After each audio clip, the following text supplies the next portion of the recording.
This conference will now be recorded.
I didn't hear. We have a 2-minute warning till meetings start.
Allegiance.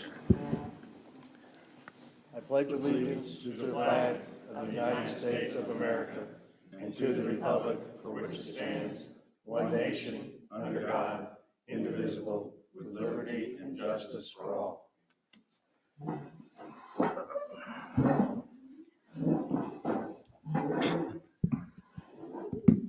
Good morning to all. The next regular meeting of the Board of Supervisors will take place Friday, September the 23rd, 2022 at 9 a.m. at the Community Center, 3500 Edgewater Drive, Sebring, Florida, 33872. Please silence or turn off your cell phone. Which I have to do. We'll start with the consent agenda. Minutes of the Board of Supervisors on the meeting held August the 19th, 2022. Do I have a motion? Motion to approve. Second. Are there any comments from the board?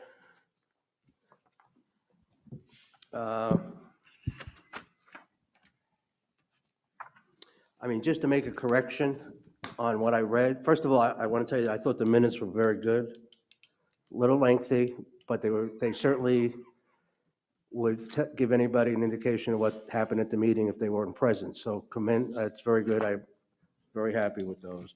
However, it did say on page 2 that we would go over the minutes from July 22nd.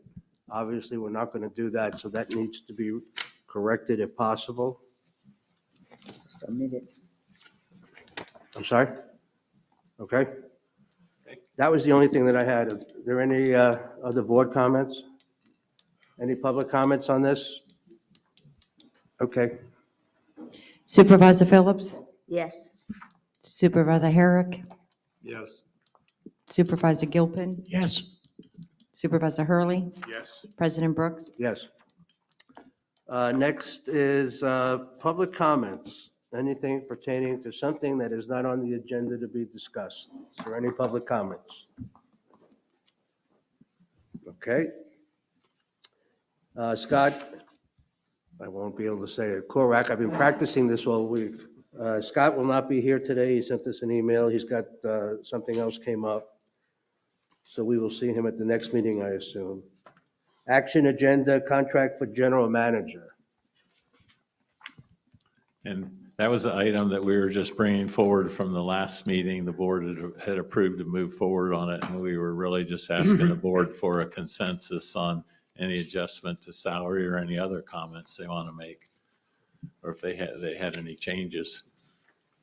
Are there any comments from the board? I would think that. I just have a motion that I'd like to propose a 3% raise.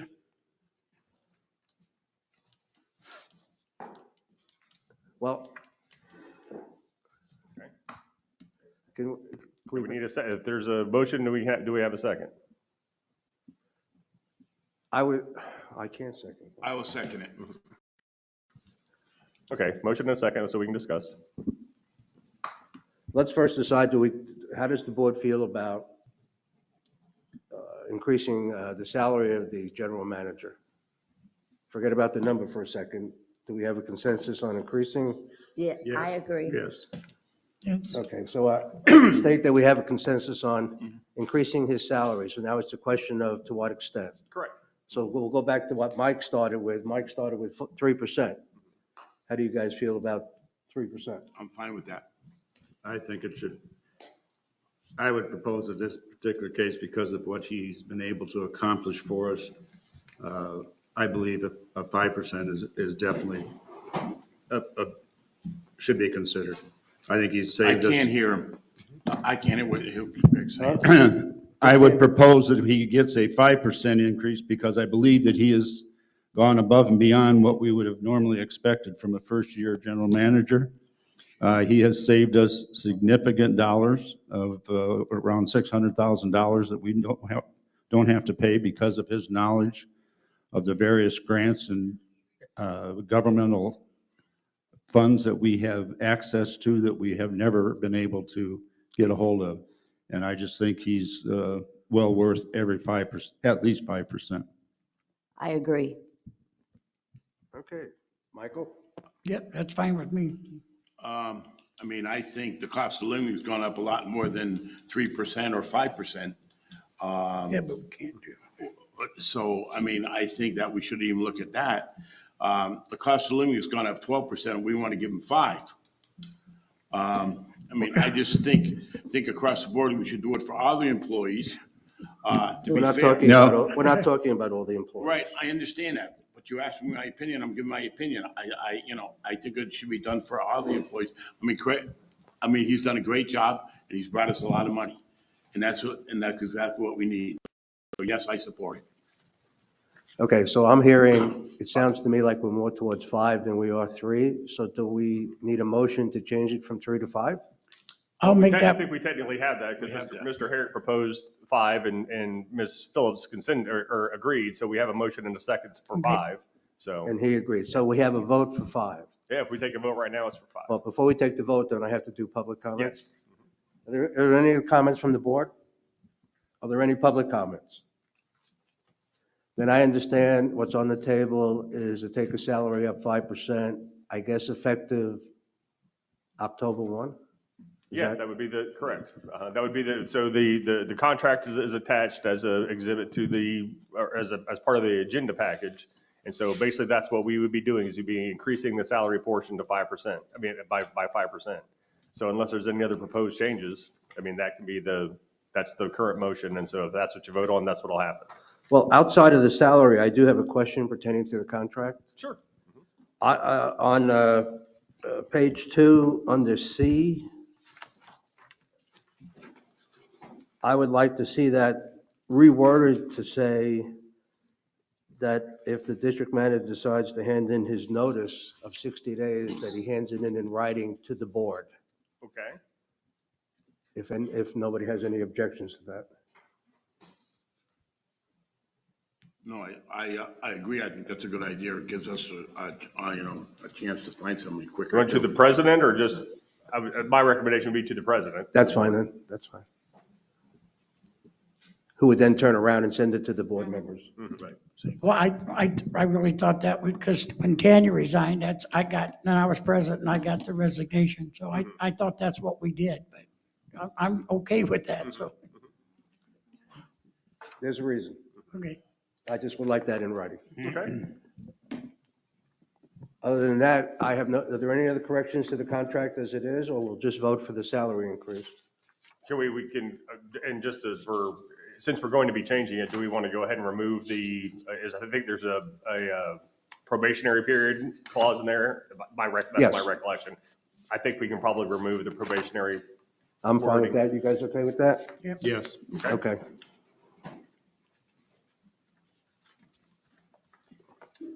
Then I think we can now vote. Supervisor Herrick, Yes. Supervisor Gilpin, Yes, Supervisor Hurley, Yes. Supervisor Phillips, Yes. President Brooks. Yes.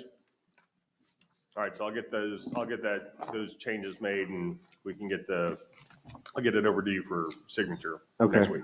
But that's all we have to do because the vote's been taken. Okay. Thank you. Well, I'll just meet you at the office. Call me and I can meet you there if you want. Okay, next is Dane Garlington, Director of Finance, what is with Heartland Bank. Yeah, and for any of you You should that haven't, introduce him to that haven't everybody. met Dane yet, he started as our new finance director, and we're glad to have him. He's a Sun and Lake resident. And Welcome. he's got a lot of good ideas, but basically, we're just changing signatories on our Heartland National Bank account, and we're going to add Dane as a signatory and then also remove Amanda Valentine from the signatory on that bank. And that would be the motion that we would request, that the board designate Dane as a signatory under our access authorization agreement and authorize the president and the board secretary to sign the requested forms. So move. second, Any board comments? Any public comments? We have a vote, please. Supervisor Gilpin, yes, Supervisor Hurley, Yes. Supervisor Phillips, Yes. Supervisor Herrick, Yes. President Brooks. Yes. And officially welcome. Next is District Financials, July 2022. Do I have a motion? So move. Second. Are there any board comments on the treasurer's report for July? Is the treasurer's report okay, Dane? Did you have time to review it? Very little. Okay. Any other board comments? Any public comments? Okay. Supervisor Hurley, Yes. Supervisor Phillips, Yes. Supervisor Herrick, Yes. Supervisor Gilpin, yes, President Brooks. Yes. Golf Financials, July 2022. Do I have a motion? So move. Second. Any board comments on the golf report?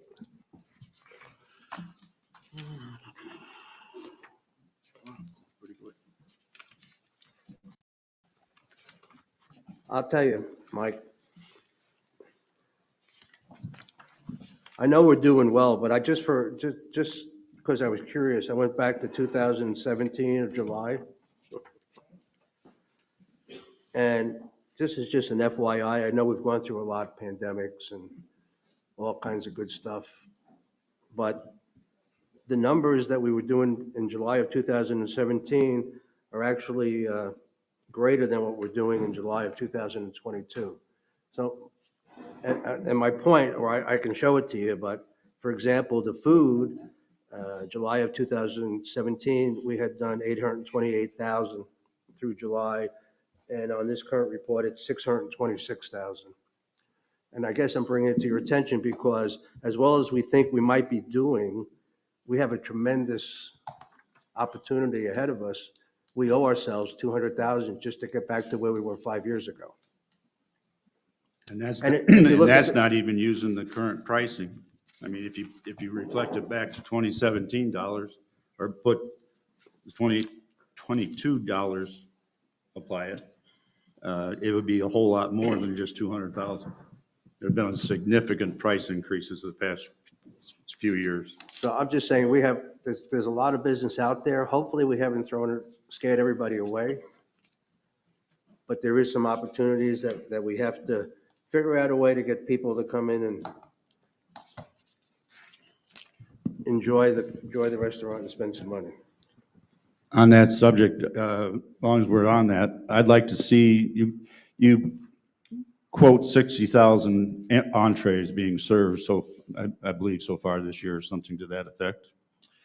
That number was past 12 months, so that was a full calendar year on that date. All right.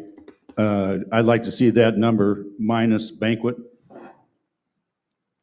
entrees and minus the Wednesday night specials. So the hamburger specials on Wednesday night. I'd like to see that number.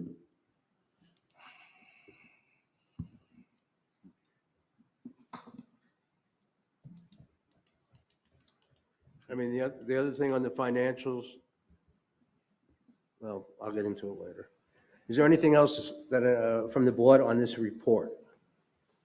These July financials? Are there any public comments? Okay, let's vote it.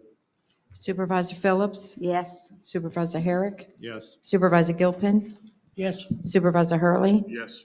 President Brooks. Yes. And on items, petitions and communications, general counsel.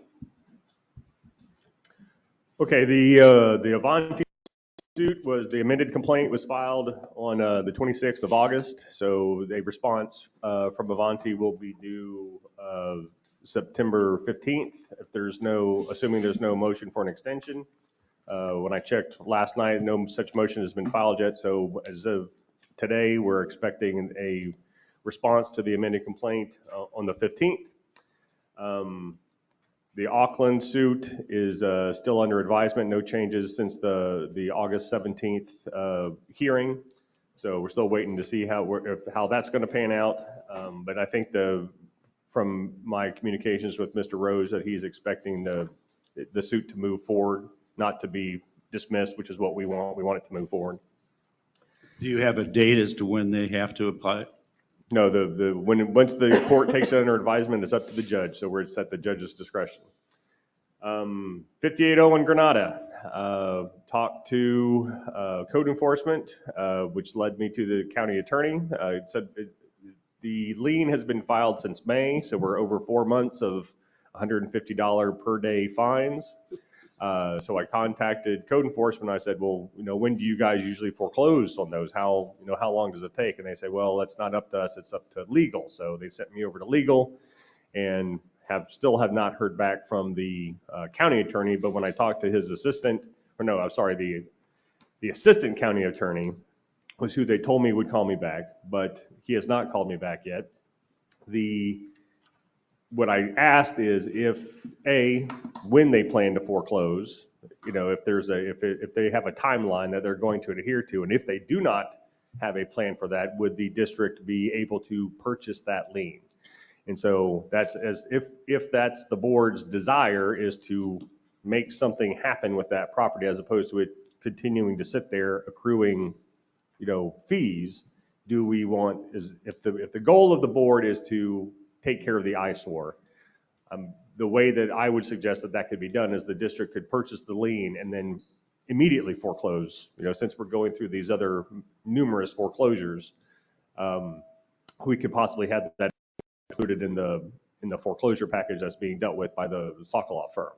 So, but I have not heard back yet, so I don't know if is that something the board is interested in doing, or do you just want me to get an update on when the county will actually move forward with the foreclosure? Well, What's the cost of all what we're doing then? It's not costing us anything right now. I mean, because I say it's been taken over by county code enforcement. Right. County's assessing it $150 per day fine for noncompliance, which is now should be over $18,000. So I don't know how much the property is worth in its current state, but my guess is it's probably going to, pretty quickly it's going to end up being worth. It's going to be a zero balance, or a wash for anybody that manages to purchase it. so if we take over the property, we put it in foreclosure, who's going to be responsible for ripping it down? The person. Well, and like I say, based on what code enforcement said, it's not my recollection is that the concrete block structure is still viable. It's the trusses that are going to have to be removed. So, but the big question is when something goes to foreclosure, basically there's money owed. So if the district, let's say that the district could purchase that from the county says, well, we don't want to deal with it. So, we'll sell it to you we'll sell you the lien for $10,000. So, but if it's got 18,000, 20,000, whatever the lien value is, that then goes, the foreclosure process is started, and when the foreclosure process is completed, the court says this is the dollar amount that's owed. If the owner does not pay this dollar amount by a certain amount of time, then it goes to auction on the courthouse steps. The district, if the district purchased the lien, the district would have a liener's bid up to that dollar amount, which, let's say for sake of argument, is $20,000. So if the bid comes in, we could start the bid at $100.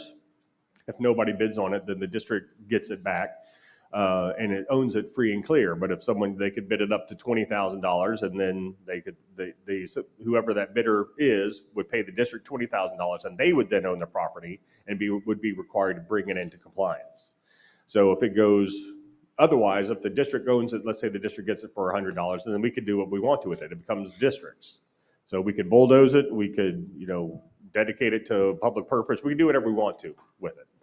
So that's the big question is, what prompted it, in my recollection, is that it's an eyesore, and it's been an eyesore for some time. So if the goal is to end the eyesore, my recommendation would be to, let's see if we can get it in the district's hands as quickly as possible, or into someone else's hands, expedite the foreclosure process, because right now that process is going to be controlled by the county, and I'm sure it's not on their top priority.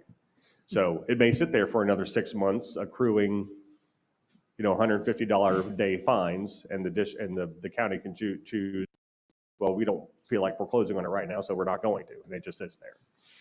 So that's what I'm asking is, what's the goal of the board with if the goal is to remove the eyesore, then we want to get it foreclosed as quickly as possible. Comments? David, But, go ahead, Craig. but you threw out a number of 10,000. Is that probably, I have no idea. That's just guessing. But The county does not have to. The county can sell that lien for whatever value they want to, whatever that value they assess it to. They could put it up for auction. Those are all potential courses of action. But like I say, if the district's goal is to get it foreclosed or get it into a new owner's hands as quickly as possible, I think we're going to have to take proactive steps, not just wait around for the county. that lot wouldn't be worth $10,000, would it? Well, the lot would probably be, if the block work's still good, and the lot, it would be worth $10,000.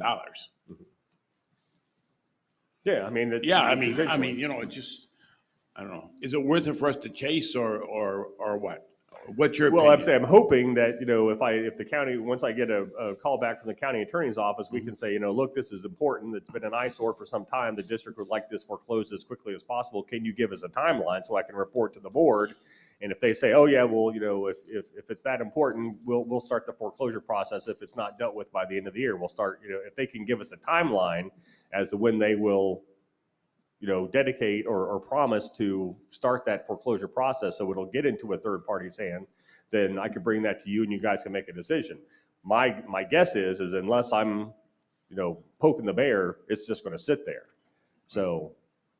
Well, I don't think sitting there is an option. Mhm. I agree. It's been sitting there a long time. Exactly. I agree. I Exactly. just don't, I think we have to get it into the hands of somebody who will build a property on it, Mhm. build a building on it. Right. And Or I tear think it down. restricting it to the current concrete Mhm. scenario that they have now is, it's a hit and run whether somebody's going to be able to work with that or not. I'm thinking we ought to just demolish it and sell the property and get somebody in there. But we can't demolish it. Not yet. No. Yeah, we can't. Even if the district purchases the lien, Right. we can't demolish it. We still Right. have to go through the foreclosure process. Right. But if necessary, I think we demolish it and Mhm. get Well, it into yeah. somebody's hands. I agree. You're counting on somebody coming along to buy the property and accept what's there. Well, you may find someone, I mean, a contractor may come in, I mean, I know there's another area, the same exact building, they did the same thing, right? They just left it and a contractor come in and redid it, so. Like I said, the issue to me is the timing, because until we control the timing, I don't have any faith that the county is going to, consider it any sort of priority. And the steps to control the timing. The county would have to agree to sell us the lien, to sell the district the lien. If that happens, once the district owns the lien, it can immediately start foreclosure. And even that's going to be probably a 3-month process. Wow. So I think we should take the aggressive way I out. do too. And, get it out of their hands, whoever hands. I mean, that's my opinion. I mean, we've been complaining about this for years. I think we should be aggressive and go after it. all right, well, I'll let the county attorney know that the district considers it as a priority, and if they're not going to prioritize it as a foreclosure issue, that we'd like to know what they would require in order for the district to take over the lien. Perfect. Because there's nothing the district can do that's going to supersede the county's lien. Okay. My only Everybody good? comment is I'm just extremely disappointed in the county again. I mean, it's just unbelievable. Yeah, I said it's not a priority to them. And I mean, I can understand that it's not a priority to them, but, still, it's, hopefully they'll be willing to allow us to at least take it over. So, because it is a priority to us. They probably have several properties like that they I'm sure. are already working on. And the last thing I have is I'm working on the memo for the donating to nonprofits. Yeah. I've got some information from the Attorney General's office, but I just wanted to kind of clarify what prompted this was a potential donation to Advent Health. Is that my proper recollection? And Yes. that donation would result in, or potentially result in, the district or district residents getting discounts to the proposed Yes. fitness Yes. center? Yes. Originally, that Correct. was the discussion. Okay, so based on what I have currently read, the memo I'm preparing is going to be a little bit more broad, so that you guys will have a kind of an understanding. But based on that understanding, I think that is something that the district has the ability to do, because that could be considered a public purpose. It's benefiting the public. And based on what I've already read, that's something that is permissible, according to the Attorney General opinions. So, Okay. Well, it's in the budget right now. A number's in the budget. We haven't agreed to it, but it's in the budget starting 23, 24, I think. Yes. So we really have until next spring mhm. for you to get a true clarification on what we can do and what we can't do, and then we'll decide if we even want to proceed. It's not set in concrete that regardless of what you tell us, if you say, yes, we can do it, that we're going to do it. Understood. So, So yeah, just put it in your heads that based on the current understanding and my current research, that it should be a permissible purpose. any questions on that? No. Tell me, David, where are we on, I know we're going to make some changes. We're going to recommend changes that we need the county to approve. Do we actually know what not what we're talking about. We're going to talk about changing the election, the supervisors. We're going to talk about code. Yep. But do we actually have a list of what we're going to be presenting to them? I don't have a consolidated list. That's one of the things that I'm working on. It's kind of consolidating it so I can bring it back to the board. But at the same time, I've been keeping notes on all the stuff that we've been discussing. And so the goal is, and this is probably going to be towards the end of the year is my guess, of just saying, here's the proposed changes, and like this is one thing that we discussed. In order to accomplish this is the change that needs to be made, so that you guys can kind of pick and choose. And at the same time, I'm going to give all of that information to the county attorney, so the county attorney can tell me yes or no. Yes, this is something I would support or advise. Tell the county commissioners that there's no legal issue, because we don't want to make a request that the county attorney is going to not recommend. So Correct. I'm kind of having to clear. I don't want to waste time drafting a proposed change if the county attorney is not going to approve it unless you guys tell me, well, we don't care what the county attorney is going to say. We are still going to make the ask. Is there a way for you to give us an outline of what we're exactly looking at? Absolutely. Sure. So that we all can have like a checklist? Sure. I'll give that to you. Yeah, if you could get that to us, that would be very helpful, I think. And how long is this going to take, David? To get to the I think county? yes, that's why once we realized there was no way to do it before this election cycle, it kind of got put on the back burner. It can't be done. We know for sure that we're going to have a meeting in November where we're going to discuss the changes of the seats when people come back from up north. So we can't do anything before that meeting, which puts you at probably into December. Because we only have one meeting in November, and then it would be December. So we can't do it, we won't have a final decision on our side until December. Once I talked to the county attorney and realized it wasn't going to happen by the 2022 election, now the goal is to have it completed by the 2024, so that it'll be in effect by the time of the 2024 election. As far as the supervisors go, but there's other things that that are involved, but we can't do anything before December anyway. Correct. Dave, I got Hornick over here. Have you heard anything? What's going on? Is it platted? Is it ready to go? I have not. The last I heard is there were some title issues. We got a executed quitclaim deed from Mr. J.T. Collins, he was a signatory for one of the corporations that still had a potential interest that had to be cleared for title purposes. So that issue's been taken care of. I dropped off that quitclaim deed to the closing agent that was dealing with it probably 2 weeks ago, sometime after the last board meeting. So as far as I know, all the title issues have been dealt with, but other than that, that's all. I don't have any new information. Okay, but that's on the extra acreage, right? Correct. I'm talking about what he bought from us. What he And currently putting in a does. road and all that, I haven't seen anything. I haven't heard, but I'll reach out to his attorney. Okay. David, how do we leave off Chris, how do we leave off the trash can situation? Were we going to have that, was Bob going to rewrite that and present it to us? Oh, putting them away and the shielding of Yeah, them? what exactly our policy is going forward? Yeah, Bob's working on that. I thought you were talking about the pickup for a moment, sorry.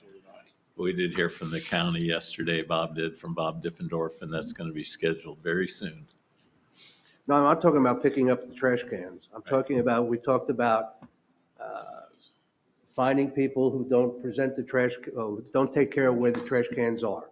Yeah. What Michael was talking about at the last meeting. Oh, you mean about putting that in that's one of the things that we're, So you guys are that's one of the things on your list that you're working on? correct. Okay. Anybody have anything for David? You got anything else, David? That's it. You got something? Any public comments? Okay, David, thank you. Chris, General Manager. I'll just go through, we had an oversight on our bond process where we actually settled a foreclosure and did not remit the funds to the bondholder.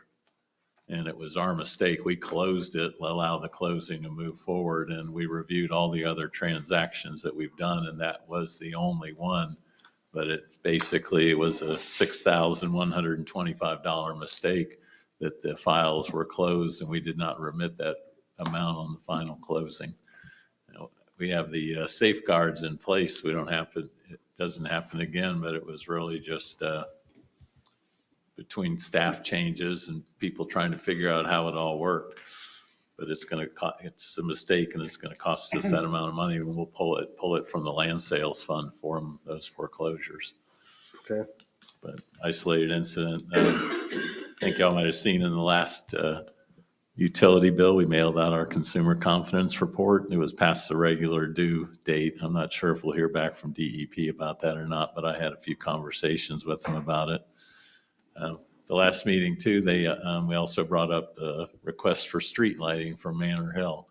And I am getting some pricing from Duke. We have a work order number and they're going to be coming out doing a recon. So we'll find out what the bottom line is to install those street lights at the current price.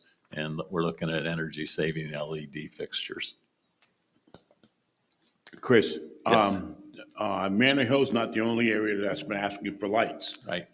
right? I mean. To our knowledge, that's the only area that's asked. Well, no, it's not, because from a couple, Michael, who else has come here and asked? for a couple years ago. Michael, who else this year has come and asked? A couple years ago, okay? A couple years ago, they wrote letters, they sent them to Omar, okay? He was supposed to submit them, and I guess he never did. So I'm just bringing it up, okay? We have residents, other residents are asking, Well, then okay? they should come forward if they want to have light, if they want us to entertain it. Well, maybe they don't know they should come back again, I don't know that. Well, Michael, I'm sure you can communicate it to Well, I them. guess I'm gonna have to. And I'll look in that Right. file and see if I can find that request. I remember there was one at Pebble Beach a few Right, years ago. thank They you. looked at it. I'm and- not going back 3 years. If they want it, they can come and ask for it like everybody else. But hopefully we'll have a price soon. It's, the pricing's gonna be, if I can remember, 4 or 5 years ago, we did it, and it was over $1 million then, I thought, but, No. I mean, it was very, very, very expensive to put in It's going to streetlights. be extremely expensive, yes. We'll find out. We'll get the real number, and that way we That's can good. go from there. Put on here too, an unplanned expense for a stormwater system. It has to do with the new house coming in. And if that house, they put the pad where it's supposed to be, the drop off to our drainage ditch will be over 4 feet, literally their yard, and then down in the ditch. And in those cases, they'll typically fill it and put a couple pipes in, but it's the $20,000 question. And we're probably going to see that more as those areas in the back develop, where we've just had ditches back there and no one's paid much attention. But when you go to put a slab in and it has to go to a certain elevation, then that lot's coming up 2 or 3 feet above the side of the ditch, and it's quite a drop off from the lot. So it's a health and safety issue. And we'll start moving on that in October when it starts drying out and the new budget year starts. And we'll be back to you with the full cost on it. Is this a new? It's a new house, and it's right there on this, that's the side yard has a drainage ditch. One of our drainage conveyances in there. And when they build the pad up, it's going to be like you'd walk off the end of your yard, off the end of a diving board. But isn't that a known fact when they bought the property? That there's a drainage easement there, but we're basically, when they bring that pad up, our ditch is on the low side and it's our drainage ditch. They aren't responsible for it. So if we leave it as it is, it's going to create a nuisance and a potential for an accident. What's the address? We get, and I could get a little more information, Drew will be at the next meeting and he can give you a little more insight than I will, but I went out there and checked it out. And if we let them build that pad where it's going to be, it'll be a 4 to 5 foot drop off from their side yard into that drainage ditch. Well, is that their But- oversight or ours? They're the one that's built the pad. Yeah. They Well, the can pad see- is at a, we specify the height of the pads, do we not? Yeah, the county Yeah. does. Pardon? County County does. specifies Okay. and that's all protection and what flood zone you're in and the elevation you have to have. But the side lot's just our drainage easement. So, But and I'll ask Drew to come back to the next meeting. because I don't understand, that was a known issue, or should have been a known issue at the time they bought the lot Right. and put in. So, That's a good but point. if, in order for us to, you're saying the drainage ditch is low, it's lower than it's supposed to be? I don't know if it's lower than it's supposed to be, but when they bring that pad up where it is now, the lot's too low to build on. So they're bringing it up, and then all of a sudden, then that brings up that lot 2 or 3 feet higher than the drainage ditch was. Yeah, I don't like those, but Yeah, I don't whose know why we were responsibility is- responsible for fixing it. David, do you That's have where any I'm at. comment on that? Yeah, I'll have to take a look at the situation, but I mean, but the potential there. I guess the concern is if they build the pad up and there's no underground, it's just a drainage ditch. And so if that ditch causes erosion, so that's the question is whose responsibility is it to prevent the erosion of the pad? Because we have and this is probably a bigger question for Drew, but if our drainage ditch is properly created, it should not erode the pad, on the homeowner's property. So our stormwater drainage is supposed to be self-contained. That's, I mean, like I say, when we cause these washouts, when these washouts happens in other areas, it's our job to fix it, because I'm not want to say it's improper, but the drainage system is supposed to be self-contained. So if that makes sense. It does. I think he brings up a good point. It sounds to me like he's challenging, why would they build a home when there's a problem? We'll put a foundation down when there's a problem. Well, let's say that And whose responsibility would it be if in case there is a problem, if something does happen? yeah. So we do need somebody I think we need some further explanation $20,000 on a what, lot. one, would be- what caused it, and two, And, what happens in the future to prevent it. Exactly. right, this could be setting a precedent for anybody that, because I know of another lot, if you will, right next to 15 T-box, where Yeah, Turtle? Right. Turtle, where his side lot goes down to a drainage ditch. Yeah, maybe like an impact fee thing that we need to take care of. Like, it's like people that have, because we have properties where they have a drainage ditch in front of their house, and then they have properties where it's been piped. Right. And so that when the homeowner installs that, the homeowners, because I know, because I did it at my house. I have the front of my house doesn't have a drainage ditch. It's got an underground pipe with a grate. I had to pay for that. So that's what we need to tell them. Like, look, you want to build a house on this lot? Well, you've got a low lot. And if you build your house up, it's going to create a drainage issue. So we're going to it's going to require extra maintenance for us, because we're going to have to do something to that. And it becomes an impact fee type thing. We need to look into it, make sure I think we do. Yeah, something Yeah, that. we do. All right, Chris, can we have, I can't remember his name, Drew. Drew come to the meeting next meeting and explain to us why and what he thinks we should do in the future? Sure, and I'll ask David to take a little closer look and get him some maps and come up with an opinion. Okay, that would be great. Thank you. Yeah. Go ahead, Sure. continue. Hailstorm damage and claims, we finished everything with the business loss for the golf course. They're reviewing it with the prime insurer this week, so we should have a go-to real soon on that. And we're working on the bid specifications right now. We'll send them over to the insurance company next week, and if they say they're okay, which they should, because most of the information came from them, we'll put all our properties out to bid. It'll be one master bid sheet, and it'll have each building identified and the work that needs to be done and an attachment with them, and then we'll put it out on the street. But I put the claim sheet in there, but right now with our insured, some of the estimated damages without the golf course is right about $960,000. So we're looking at new roofs on the 3 major buildings, and we'll probably start on the golf club first, just to get it out of the way. But that'll be coming up.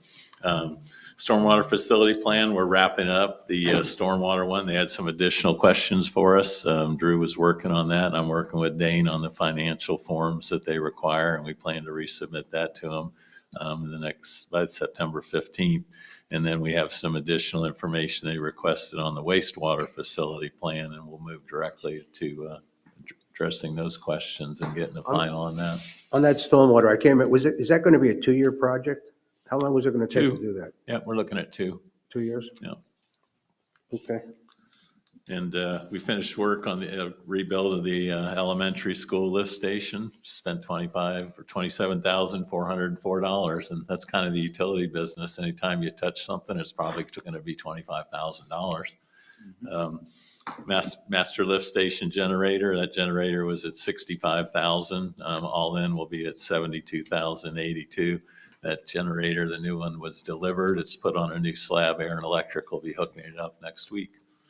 So continuing to upgrade the infrastructure. Water meter replacement project. We will be back to see you at the next meeting. I'm just going to put together a formal motion for the board to reject all those bids that we had put in last time and just open up the bidding process again. And we're asking all the folks that submitted for updated pricing. Yeah, why don't you, what we're trying to do with the meter replacement is hire a company who will replace all the meters and be responsible, correct, for all the meters. Right. And we would not be involved whatsoever. Thought process being, one, we don't really have the people to really do this. Two, we'll get a more accurate report every month. And three, it's the economical way to go.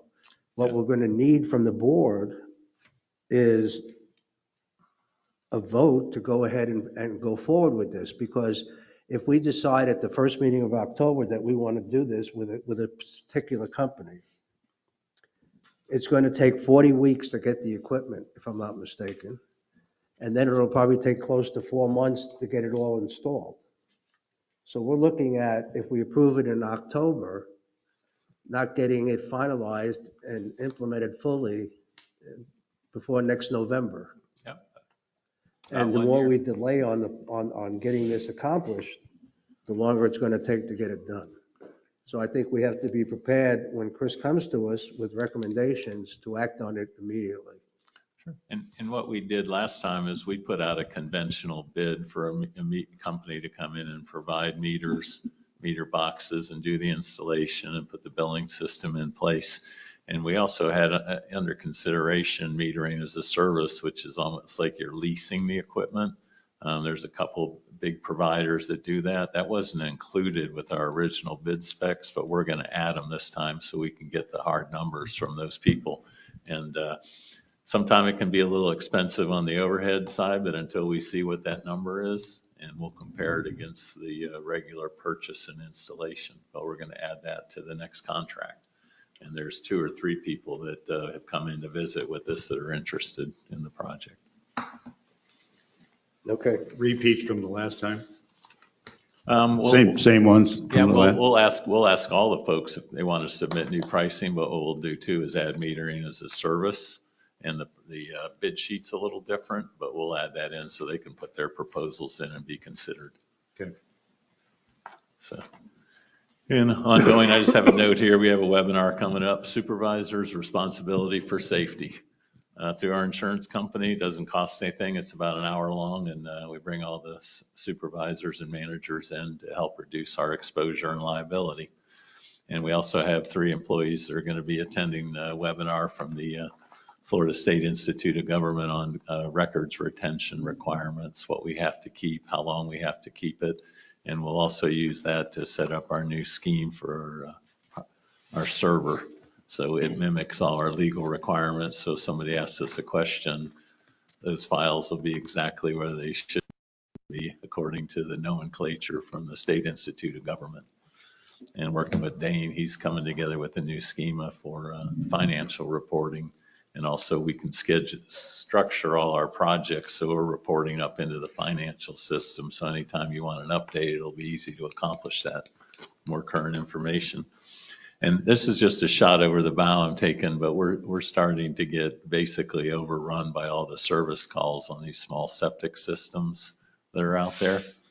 And it seems, and one of the things is we charge $400 now for a pump, to change one out, and the pumps cost us $500.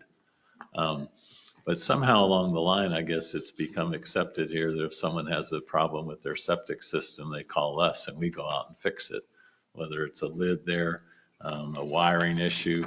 And I really think it should be, those systems are private property. They don't belong to us. They pump into our system. So if there's a problem there, I think we should go check our line, see if it's clear.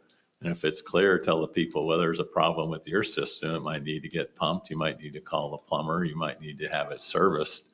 And if we do that, we need to have the fees in place to do that, so it's not costing us money every time we go out there. I've talked to a couple plumbers in town, and they said Sun and Lake's the only people that maintain these small sewer systems, and they thought it was kind of unusual, but I think the residents are used to it. Their little alarm goes off and they call us, and it would be a heck of a PR campaign. I mean, we literally have to come up with a brochure and say, here's your on-site septic system. This belongs to you. Here's a list of plumbers if you have a problem. And I think we could still come out on an emergency basis. You have somebody elderly or infirmed or handicapped or somebody at a house, we could help out on that. But I just don't think we need to be in that business of maintaining all these tanks, and we're losing a lot of money doing it right now. You guys okay with that? Yep. Yes, I am. And I'll bring a proposal forward, and I think we'd have to give the people several months to warm them up and send them a brochure, and here's a list of other people you could call. But like I said, we're there working on private property. You know, we're going up in people's yards, we're changing pumps, messing around with tanks, but they don't belong to us. None of it does. So it's kind of like you touch it, you own it, but that's just a shot over the bow, and I'll bring it forward at a later date. And we'll also be looking at revising all those fees that we have. So you're going to bring us a policy change? Yes. When And will the we see pricing, that? and I'm going to wait till October to do that, because right now with the budget and the adoption, everything's pretty busy, and I don't So want second meeting of October? Yes, sir. Okay. And there's some other minor fees, like we charge $3 a square foot to replace asphalt if a contractor breaks it, and we can't buy it for $3 a square foot. So we just want to bring those prices up to what the market is right now. Absolutely. Second meeting of October. That's fine. What else you got? Well, I was going to bring up, Bob had a security issue I think he was going to bring up if you'd like to hear about it at the pool. Yeah. And I think y'all have a copy of his report. Wow.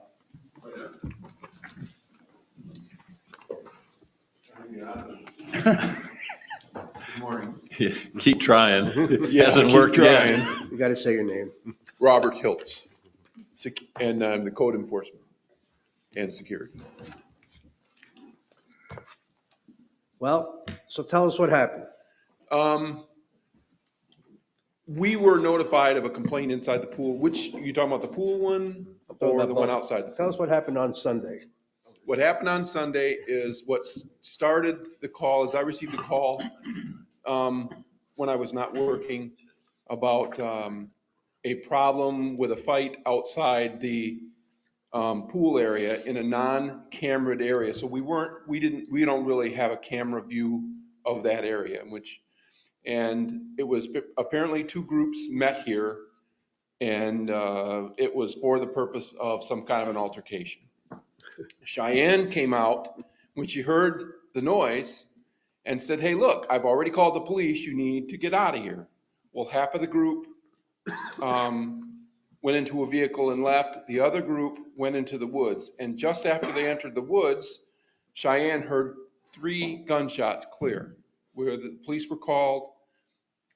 They came and swept the woods, didn't find anything. I sent our security officer over to stay with Cheyenne until she could get the pool cleared and basically send her assistant home and go home herself. Okay. Just so there wasn't any more issues. How they doing? They okay? Yes. And the second incident, during the same time this happened, there was an incident inside the pool where some individuals were at the pool and another family came to the pool, a man and a woman. There's obviously some kind of issue between the two. And almost immediately they began with vulgar gestures with the hands that later on developed into obscene and vulgar comments. The second party, which I would call the victims in this, tried to avoid the whole altercation until it was like almost unavoidable anymore. And then an argument ensued. And that's at the same time the gunshots were heard. And even there was some bystanders or witnesses to the incident inside the pool. And they said, "Look, calm down." And then there was vulgar comments made toward them, telling them to mind, But anyway, when the gunshots were heard, that's when they came in, cleared the area, and that ended that incident. Okay. Is there you guys got any questions about what happened? Well, yeah, I do. What, Talk into the mic. what, sorry. So how much trouble do we have over at the pool? I mean, I know when I was there, we used to have a lot of You know, and it's tough for the poor, the girl inside the pool to handle the basketball court. Right. So. Basketball court's a and- different question than the pool. Right. The pool, we have issues, Right. but the basketball court seems to be the catalyst for most of our trouble in the park, probably 90%. Like I spoke with our people, and 25 out of 30 days, they're picking up trash. That's the first thing one of our guys does. He comes over to the park, picks up the trash from the night before. 25 out of 30 days, he's picking up trash. We've had parking issues where we get called about people blocking people, parking not where they're supposed to, loud music coming out of the cars in the evening and during the afternoon so much that it disrupts the peace and tranquility of the people that are enjoying the pool. We also have problems with, many problems with vulgar language coming from the basketball court. Cheyenne tells me that many times she will go without calling us, because when she goes out and tells them, hollers, knock off the foul language, and we're not summoned because Right. they It's adhere. quick.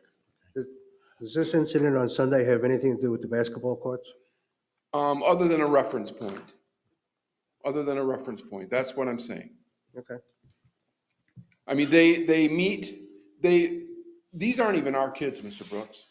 They come here because they've been driven out of the other courts because of the violence in the other courts.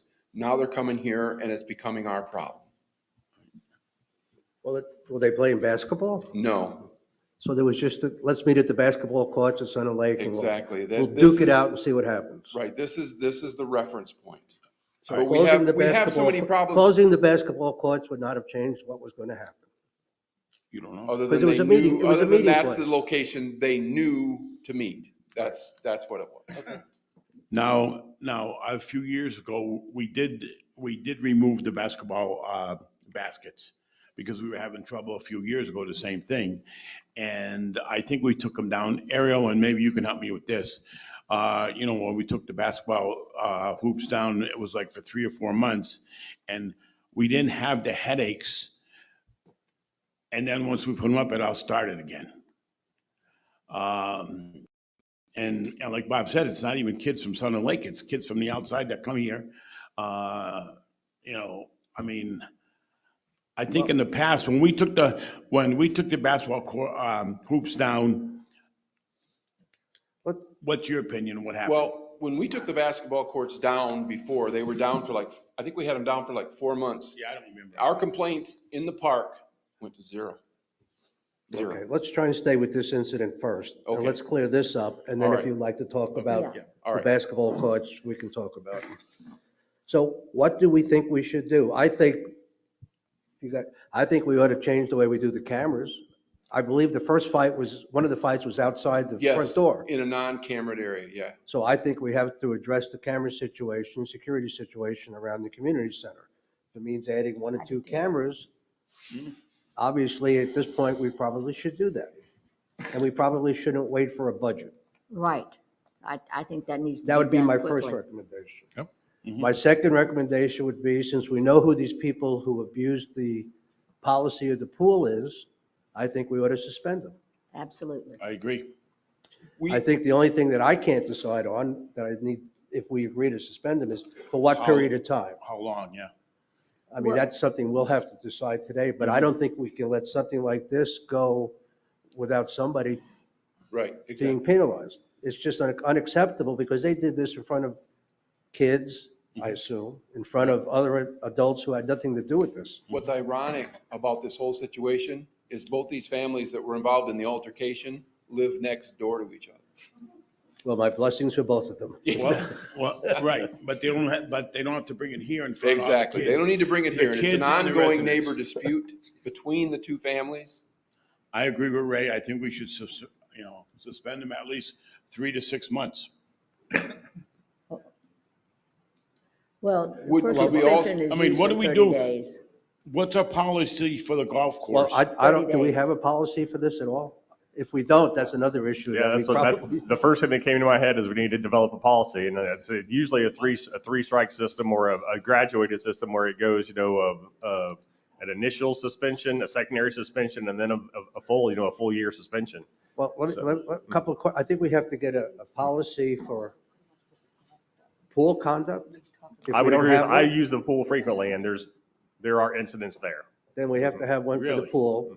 And we have to have, Conduct issues, not, Right. not physical issues, but just, conduct issues. I mean, we just, it's not acceptable. So, I mean, my first inkling when I was told about the incident was, I'd fire him, I'd get rid of him for good. They can't go back to the pool. Then I calmed down a little bit, but, I mean, that's just, I never heard of neighbors, especially when I heard neighbors arguing in a public pool and doing what they did. well, they also argued with other residents. Yes. The witnesses. The Yeah. witnesses. The witnesses that tried to calm the situation down were brought into it.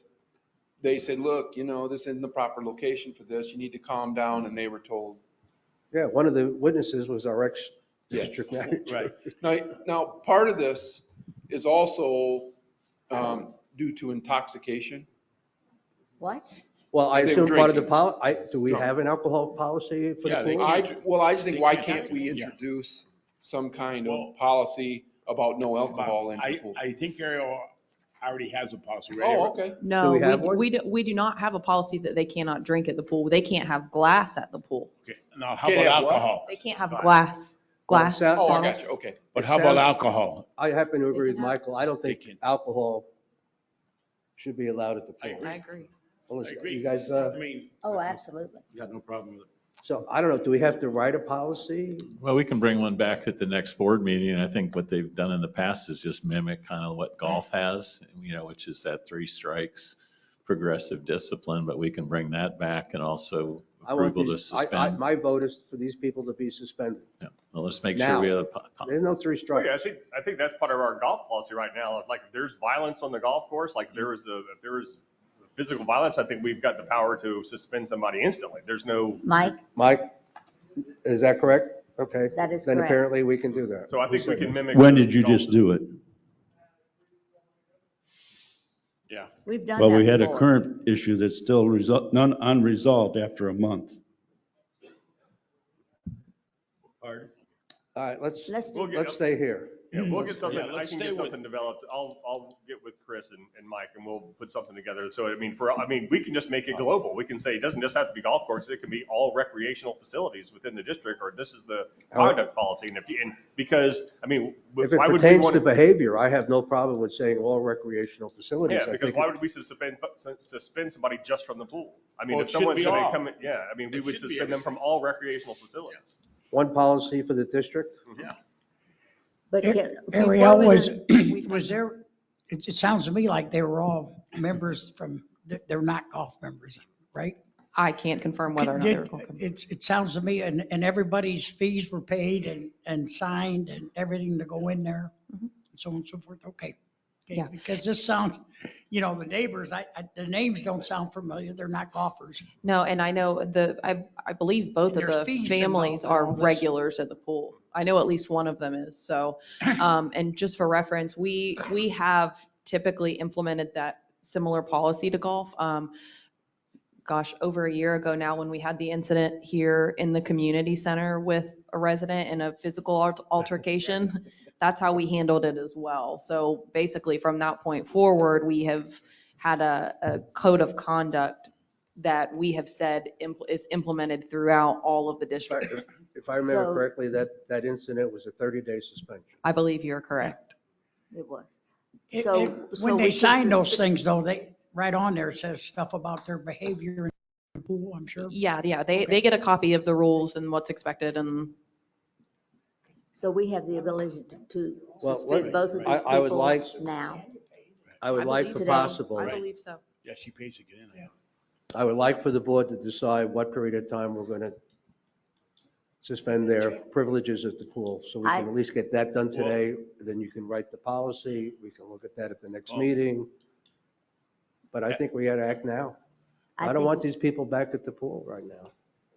Not that they would necessarily want to go either, but Well, you don't know. Well, so if we give them 3 month suspension, that's what I need us to I'd like to decide. see at least 3 month suspension. We mean, can't especially- do 3 months. You have to do the step method because that's what's in place. So I immediately That's not started. in place. Yes, it is. In the golf course it is. It certainly Right, but it's is. not in the pool, right? But it's Historically, we have recreational followed that. facilities. Oh, Right now, the golf is 30 days, I believe. oh, That is all correct. right. If we want to be consistent with the golf, fine. If we want to change the whole thing, now would be the time to do it, because he's talking about one policy for the district, which would include the golf. Right. So we can't, I mean, it's up to us to what we want to do. See, my problem is David brought up, he's seen this a few other times already. I mean, okay, we got to stop it now. I mean, if David's seen it and he goes there, I know. I think probably the big question is that, is this something you guys want to consistently deal with, or do you something you want to put in the hands of personnel so that it would only come before you guys if someone objects to us? Because we could make it we could put a window. We could say the first incident is a 30 to 60 day suspension, and leave it up to district personnel based on the facts of the circumstances. Say, okay, I'm going to, it's a minimum of 30, a maximum of 60, and we get to pick. And if you don't like it, you can come to the board and plead your case. What do you think? Me personally, I don't think we need to get involved, but I want to dang sure make sure that it's done. And that's the problem. Well, the other thing is, That's the real problem, is that our employees sometimes don't think it's, and that's why we've had to have some come in front of us. I mean, I agree with If Mike. somebody breaks rules, they get punished and they get the thing. It's not up to anybody else. I'll be happy to do that once I start my office hours. I mean, I have no problem. The board should not have to deal with it unless there's a problem, but the board should be made aware of it. Oh, absolutely, yeah. Well, that doesn't always happen either. Well, I mean, we can make it part of a report, so that's the So let's do this. Let's decide what we want to do in this particular case and have you incorporate it into what we're going to do long-term. You're going to also have to work with Mike to get the golf side involved, because we're going to be possibly changing what make it a what he's global doing. policy. Or we'll just go with what he's doing and incorporate it into the district. So I think Mike Hurley said 30 to, what'd you say, 30 to 90? 1 to 3? 30 to Anybody 60. want to comment on that? Or are we good with that? What, 30, 90, and then permanent? Yeah, that sounds good. So we're gonna start with 30 Yeah. days?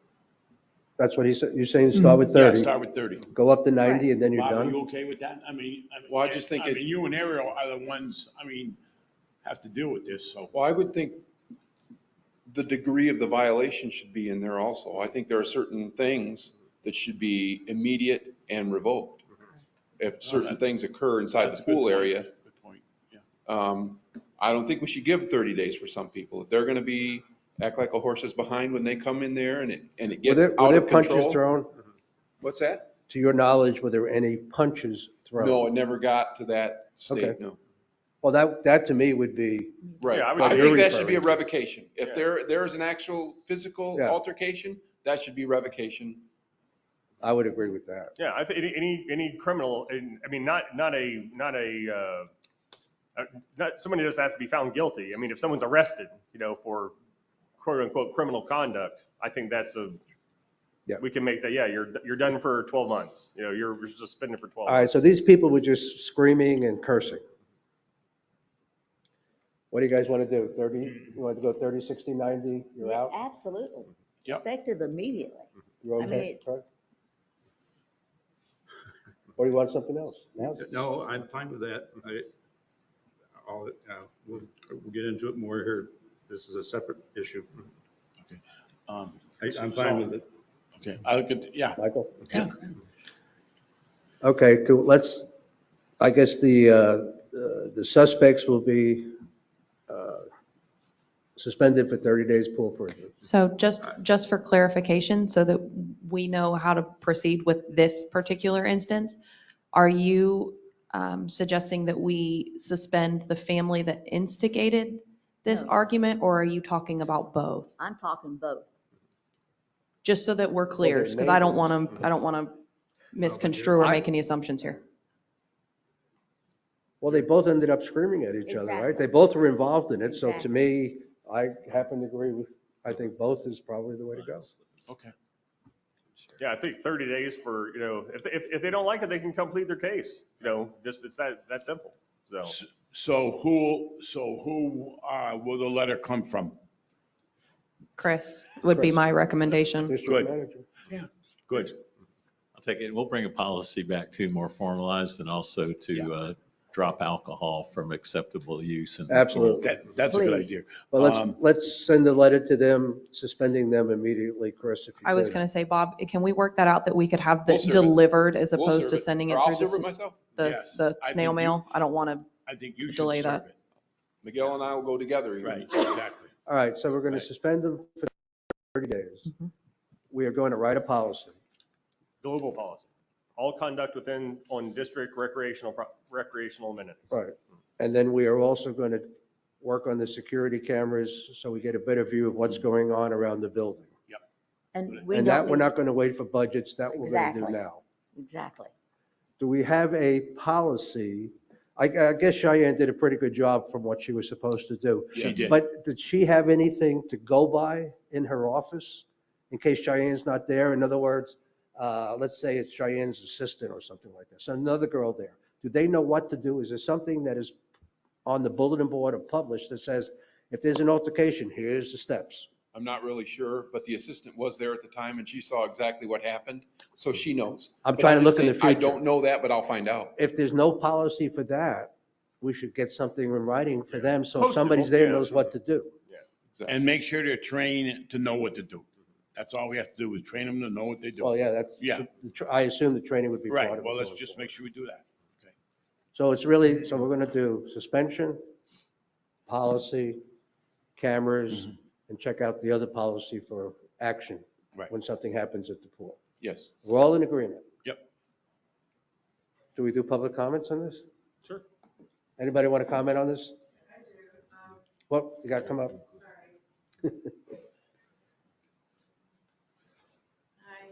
Hi, I'm Ellie Delegard, and I've lived in Sun and Lake for 27 years. And my only comment is, when we say all the facilities, my thought was going with everything but the golf course is really child-related.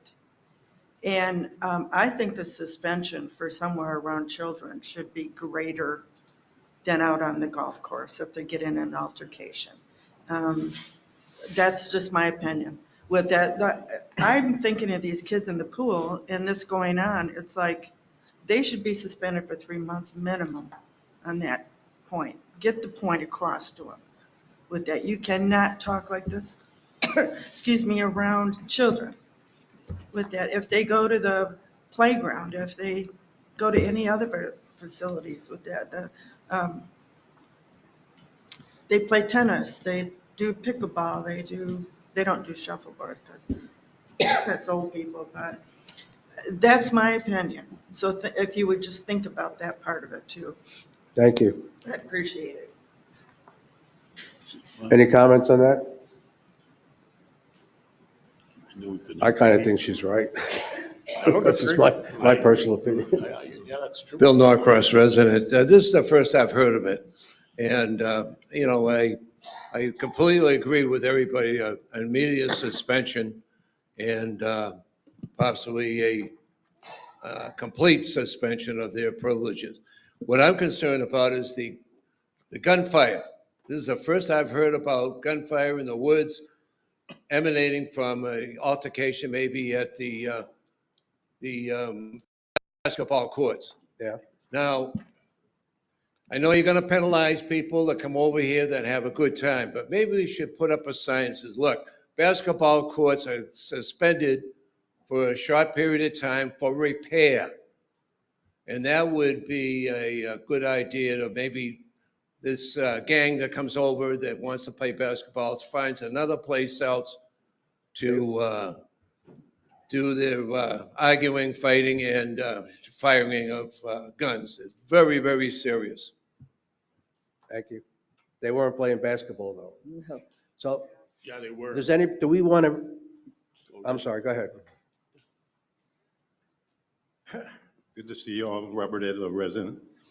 If you're going to have rules, put at the signs at the pool, any conduct may lose privileges for a period of time.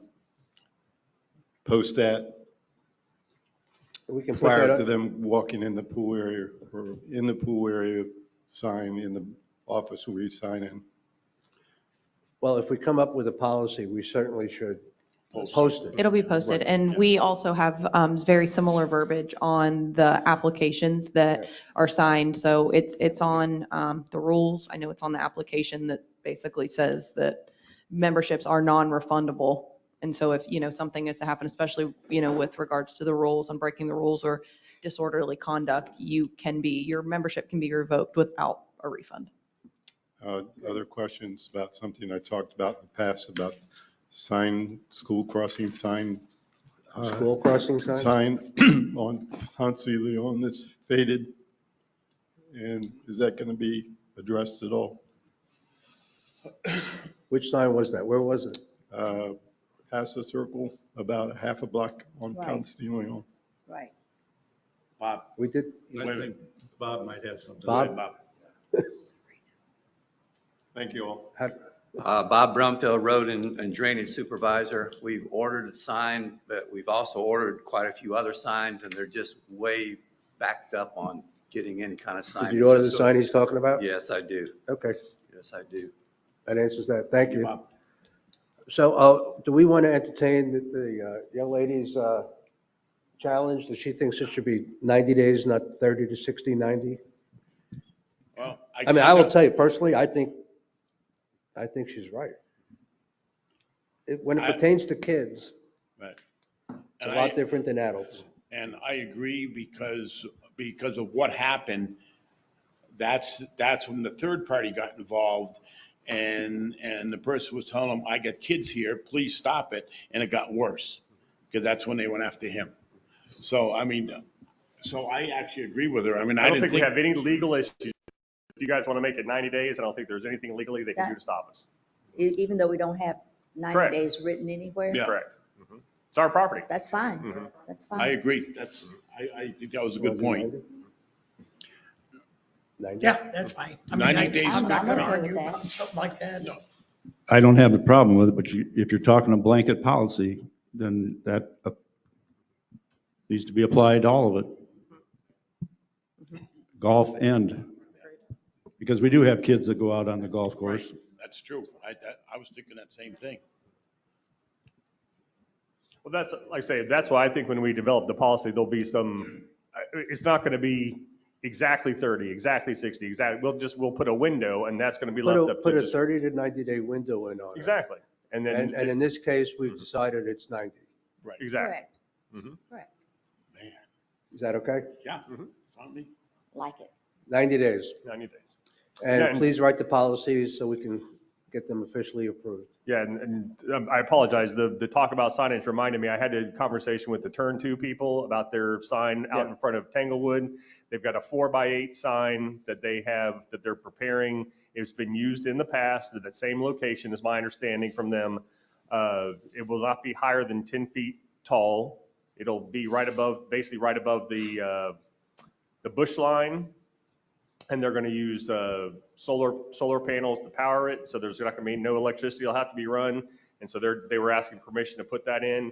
It's why I just wanted to bring it to the board, make sure that there's no issue. And I've had conversations with Darlene at Tanglewood, and I think that we can get something worked out. So I just wanted to confirm that the board has no issue. 4x8 sign, no more than 10 feet tall. I think, Solar lit. I think, speaking for the board, I think we're okay with it, but we want Chris to approve it. Okay, understood. Is that correct?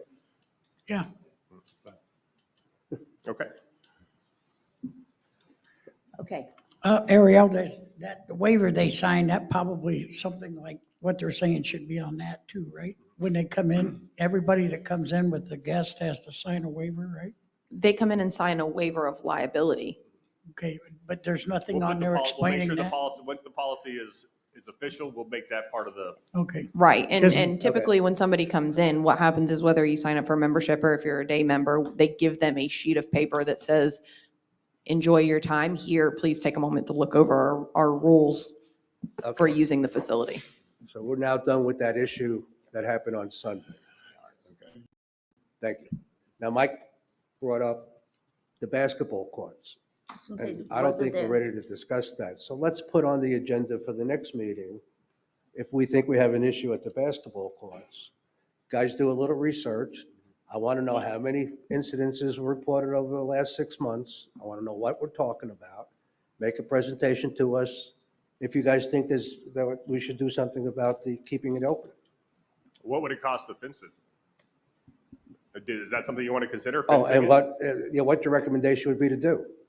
I mean, I didn't know there was a problem at the basketball courts until just recently. How many incidents have you had? Well, I know, but listen, I just want to make one statement. I've been here over 7 years now. Yeah.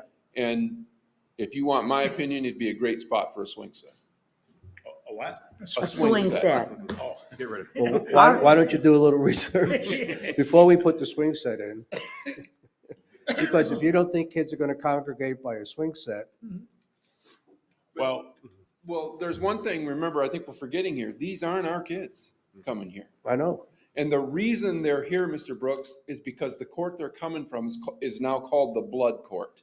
I know, but Because you there's got to so make much up your al- mind. They weren't here to play, the kids that we had the argument or had the fight on Sunday weren't playing basketball. So it's a different issue. You're exactly right. But the reason they're here is because the basketball court is their gathering point. They come here to play the I know, basketball. but I'm not going They to, weren't in my playing opinion, I don't close a basketball court because it's where people congregate. I close it if there's people playing basketball and abusing it, the privilege of playing basketball. All right. That's a reason to close it. Not because people say, let's go hang out by the basketball courts and have a fight. Wait a minute. That's just my personal opinion. Well, No, I I'm think- going to disagree with that. Yeah, I think the biggest issue. Gunshots were shot, 3 shots were fired. We have a problem, and it's basic around the basketball court. I'm sorry. But in our new recreation plan, doesn't that move on top of the basketball courts? No, it doesn't. Well, poo did. That would have been Well, let's fun. do some research and come to us Okay. and get something on paper with a recommendation on what you think we should do. Yes, ma'am? Do you have anything in your reports, what happened? Yeah, Well, explain to them. I did. What? Whatever you said, I didn't hear. He's got some literature. We're not discussing it today Why? Why? because it's not Can on the happen. agenda. We just don't discuss things because you don't like the way they run. I'm not saying, oh, now it's me? Now it's me? Come on, guys. Yes, ma'am. I'm saying, we asked him. Sandy Quarles from Pebble Beach Drive.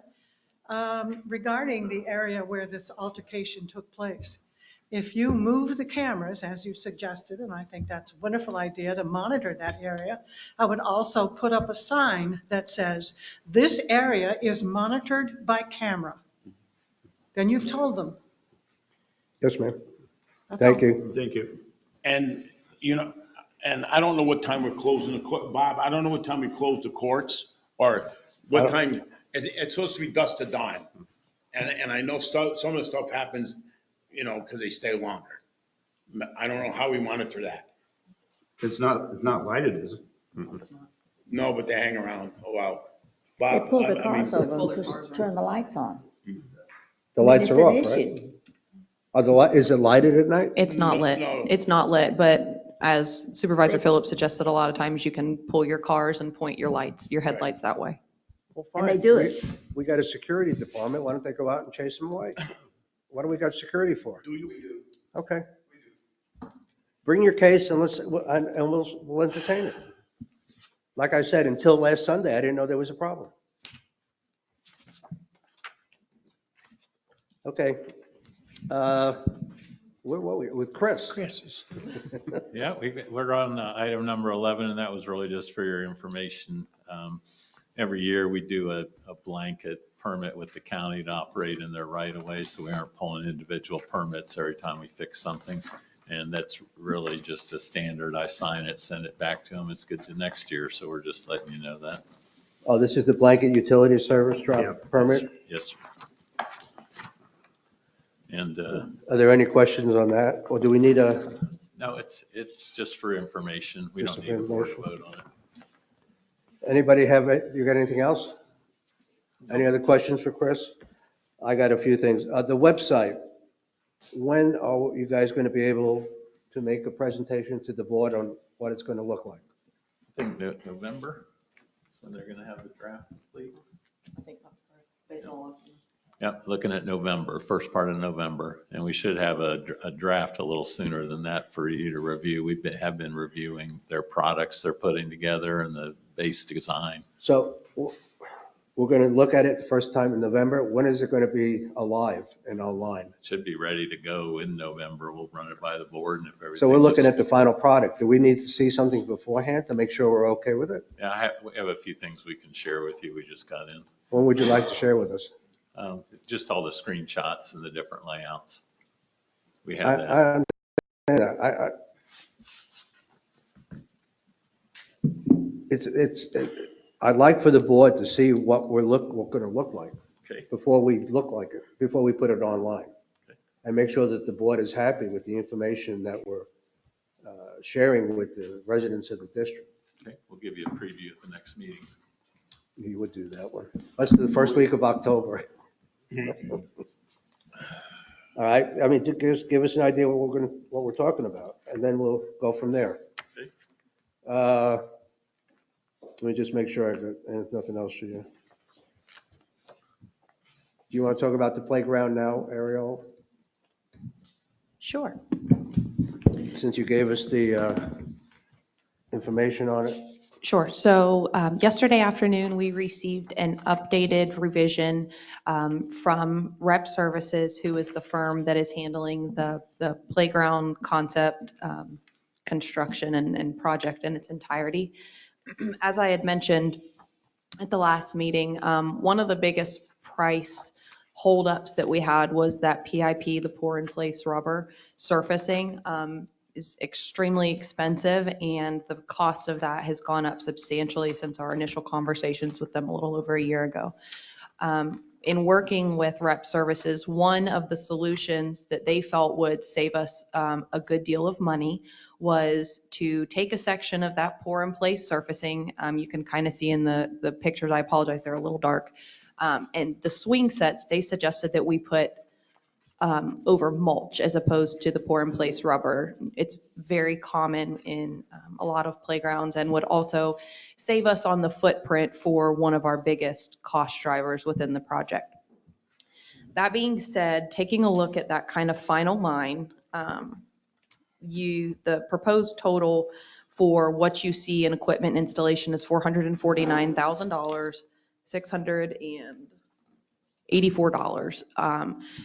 Based on the budget that we've set for this project and kind of what we've allocated, $415,000 was where we wanted to stay for the equipment element here. I feel that we have reduced this as far as we can without cutting equipment. So wanted to bring this to the attention of the board, let you take a look at it and kind of see where you want to go from there. I know President Brooks, you had mentioned, just go ahead and bring it and kind of see where we're at.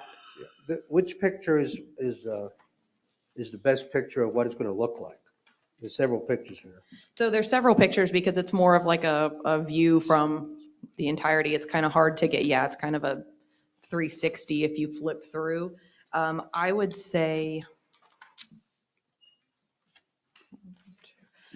probably the third picture is going to be pretty close. You're going to see for on the third picture, looks like this. Over on the left-hand side, there's a large blue tent. Underneath the blue tent, there is a play structure that is for the 2 to 5 year old age group. It really goes quite a bit younger than 2, in my opinion. Do you have that in slides by chance? I do not. If we can certainly bring it back and do another presentation. Like I said, we got this late yesterday, so I don't have it for the digital, but anybody that's interested in seeing it at the meeting, I'm happy to walk them through. It just would have been good for the public to be able to see what we're talking about. Sure. No, I totally understand. Picture-wise. Yes. You'll also see, just kind of an overview. There's a smaller red tent that simply is for some shade over the benches for parents or guardians that are there with their children. And then there are two tent or shade type situations for the larger of the play groups, which is that 5 to 12-year-old. It's, again, not the perfect picture, but if you flip through, you'll also see there is a section where you can see those swings that they're on top of mulch. We have infant swings included there. We have an ADA swing. We also have a couple of just your standard swings. And then there's a group swing that's over there as well. So that's just kind of a rough overview of some of the equipment that's going to be there. Obviously, I could go into detail with all the fun parts that are included, but we can do a more formal presentation on this. But the main part of what I wanted to bring back was approving this around the September, October timeframe is going to put us at a completion date of around May of next year, so the beginning of summer next year. There's an estimated timeline you'll see that was included on the cost sheet. It's on the second page. That's just kind of a rough estimate of how long each of those phases would take. So again, in my personal opinion, I think that this is as scaled back as we're going to be able to get it without cutting equipment. So what I need from the board is some direction as to, okay, we want you to start cutting some of the equipment out so that we can hit that 215 number, or we're willing to go forward with what's here. Just a bit of direction there. District money would be 249, correct? District money. Because we have a $200,000 grant. We have a $200,000 grant. So the way that we split that out is we have a $350,000 budget from the district, okay? Right. Roughly $30,000 of that was for demolition. Roughly $30,000 of that is for fencing, which, just a note there, I do have the intent to seek some additional funding for that fencing to see if we can get some RPAC funding for that. It would be around 50%, but I'll keep you updated as we go along there as well. We built in a project contingency, which was 10% of the total budget, so $55,000. There's a $20,000 fee for Guardian Community Service Resource Management, the group that'll be. That's not included in this 449? No, it is not. That is not. So, and then $215,000 of the $350 of the district's budget, piece of this was for equipment. That would bring our total equipment budget to $415,000. So that would be the $215,000 on the district side and the $200,000 match from the FERDAP grant. Let me ask a question. How much is this going to cost us? That's all I want to know. Right now we have a $500. Put everything together, take away whatever money we're getting from the grant, what's left over that we have to pay? We have $350,000 budgeted. I don't care about the budget. That's not what I'm asking. What's the actual figure? What number do we have to give you? What's the actual figure? The final cost, Ariel. Right, so that 550 with the 200 is what we have budgeted. What I'm saying is that we have, with this, the driver of that is going to be what equipment we keep there. I can make it that or less. Leaving it just like this. Okay. And adding in the grant fee, the other fee, the other fee, the other fee. What is the total cost to the district minus the 200,000 that we'll get from grant? That would be, so the 350 plus what is excess here would be $384,664, assuming we don't have anything crazy come up from there. That's what the district will have to pay in order to get this playground at 446. Yes, that is correct. So that would be, like I said, our 350 budget plus what is in excess here, which is what you see here, as scaled down as I think we can get it without cutting equipment.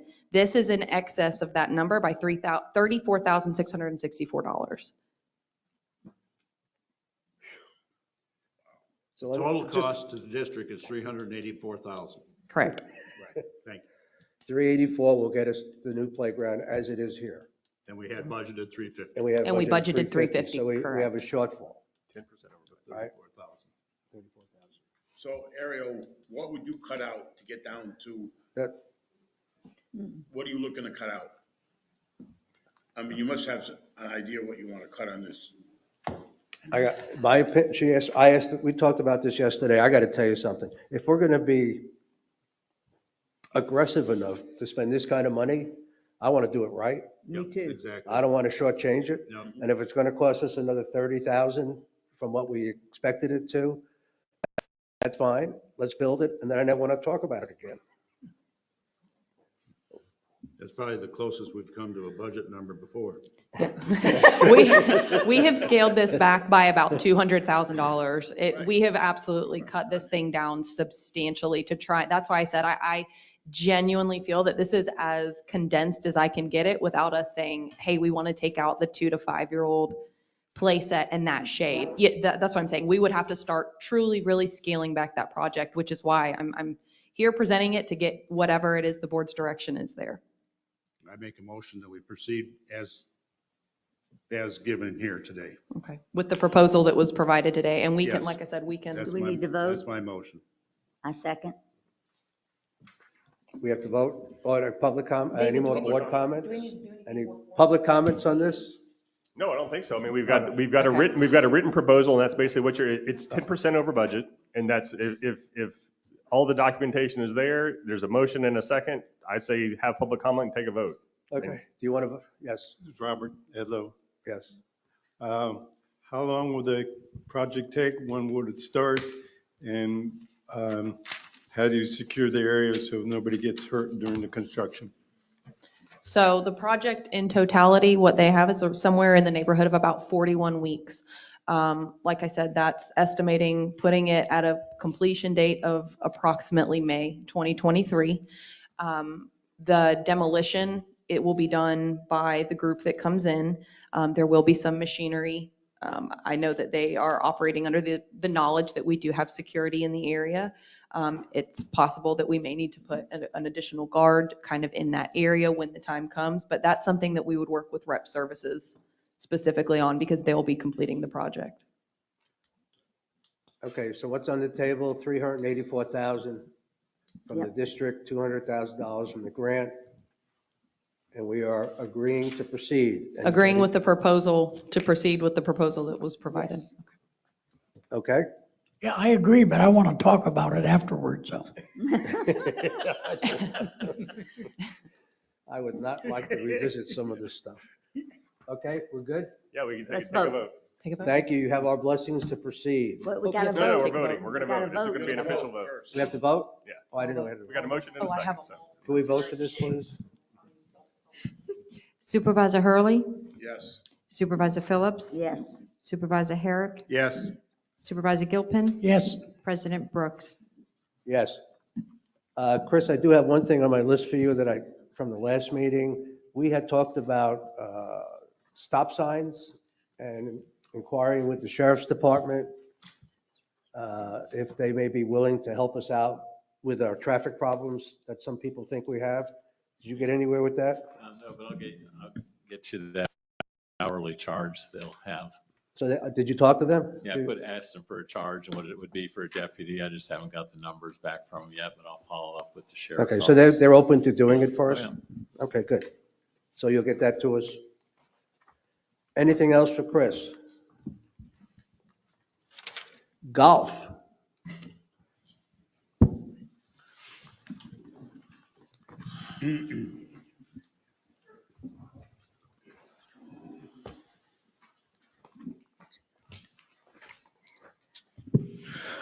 Good morning Supervisors, Mike Lemire, Golf Course General Manager.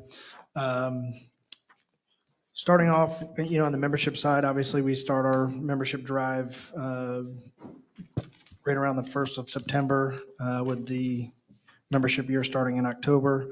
I got some numbers here for the first 8 days. Obviously it's really early on, so long ways to go there. Obviously, Jason Beatty, our new head golf professional, has been on property for about a week now, spending a lot of time with him, keeping our tee sheet organized, working with our member groups, all our member tournaments, all our public tournaments, getting all that stuff on the sheet, making sure he understands, how we operate. We do a lot of forward shotguns, reverse shotguns, full course shotguns. We got all sorts of different things that we do here. That's a little more intricate than most places. So just kind of showing him all those deals and how that works and, how we operate on the day to day. He's doing great. He's, picking up all of it very well. We do have a meeting with the Advent Health Group today. working through their celebrity golf tournament. We've been getting some help from Chris and the district and Ariel.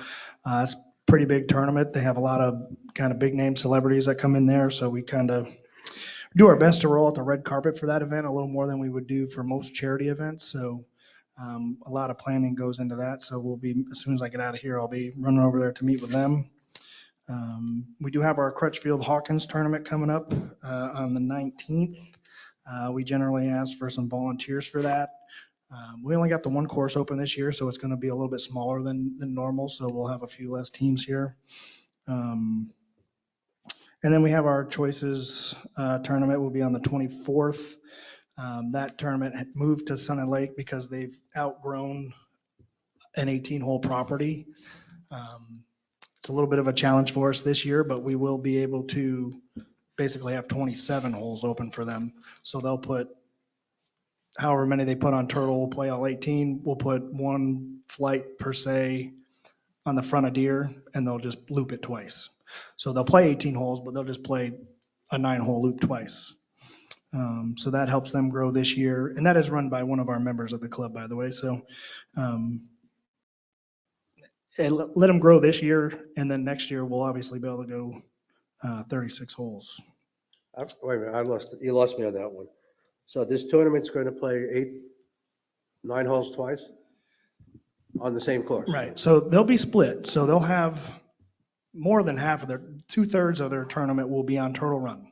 It'll be a normal 18-hole loop shotgun. Yeah. Okay, we'll put 1/3 of them on the front 9 of Deer. So we can have 18 groups max, over there.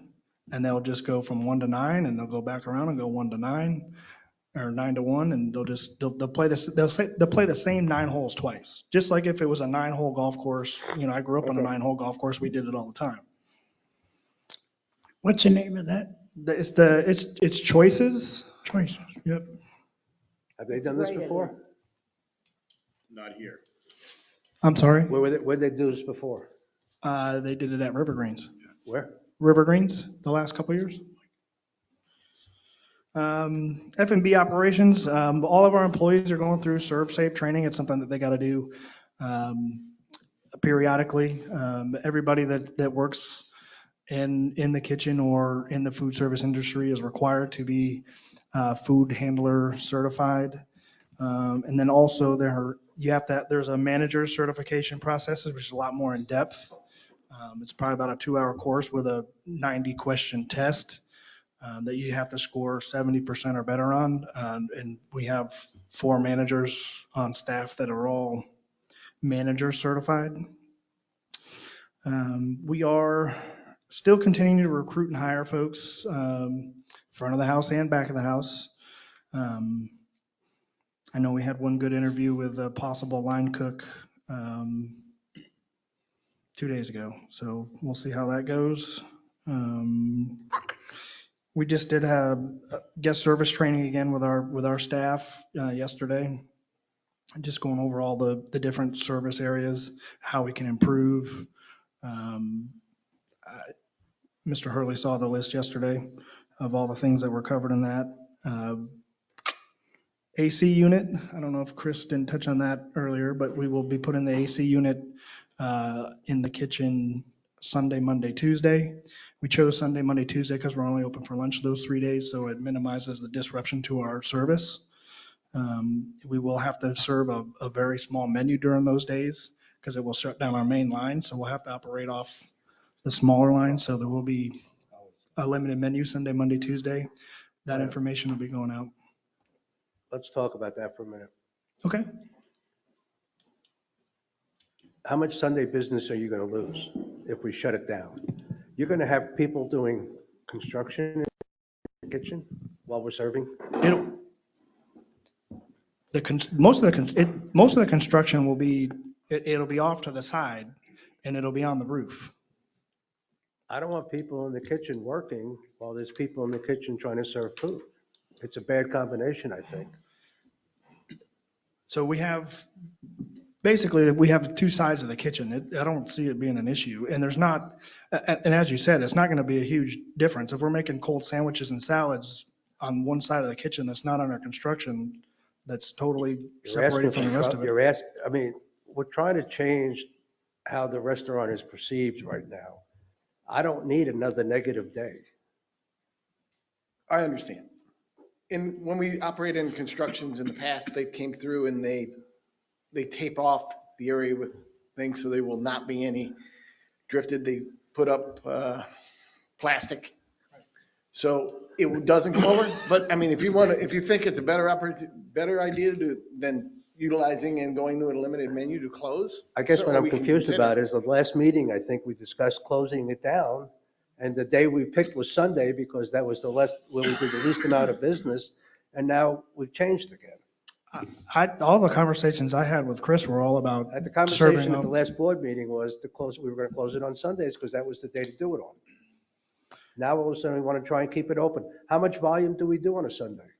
Well, it's not, it's 3 days. It's Sunday, Monday, and Tuesday. So there's 3 days involved here. It's a 3-day process, or at least a 3-day process. I'm hoping they get it done in 3 days so we don't have a bigger disruption, but.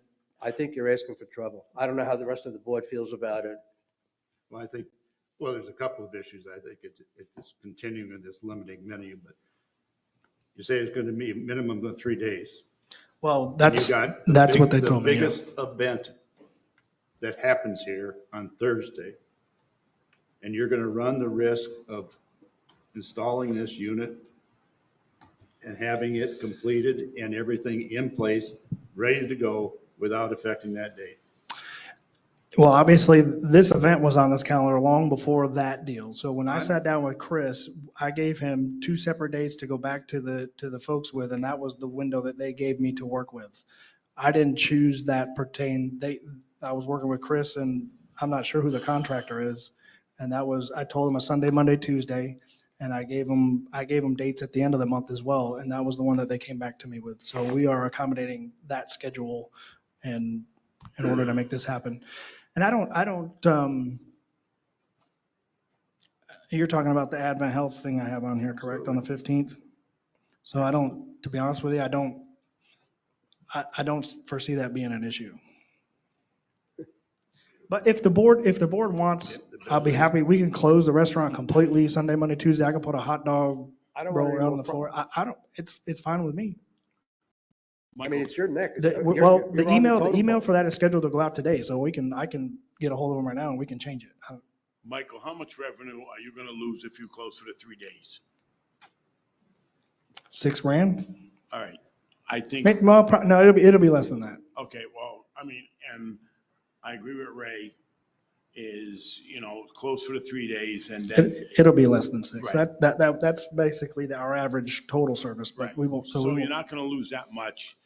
We'll close it and then the contractor, there's no excuse, that you're in their way. So the best thing I think to do, and I've been in construction all my life, the best thing to do is to close it and then you're in nobody's way. Now, when are they going to start on Sunday? Are they going to work late on nights or anything?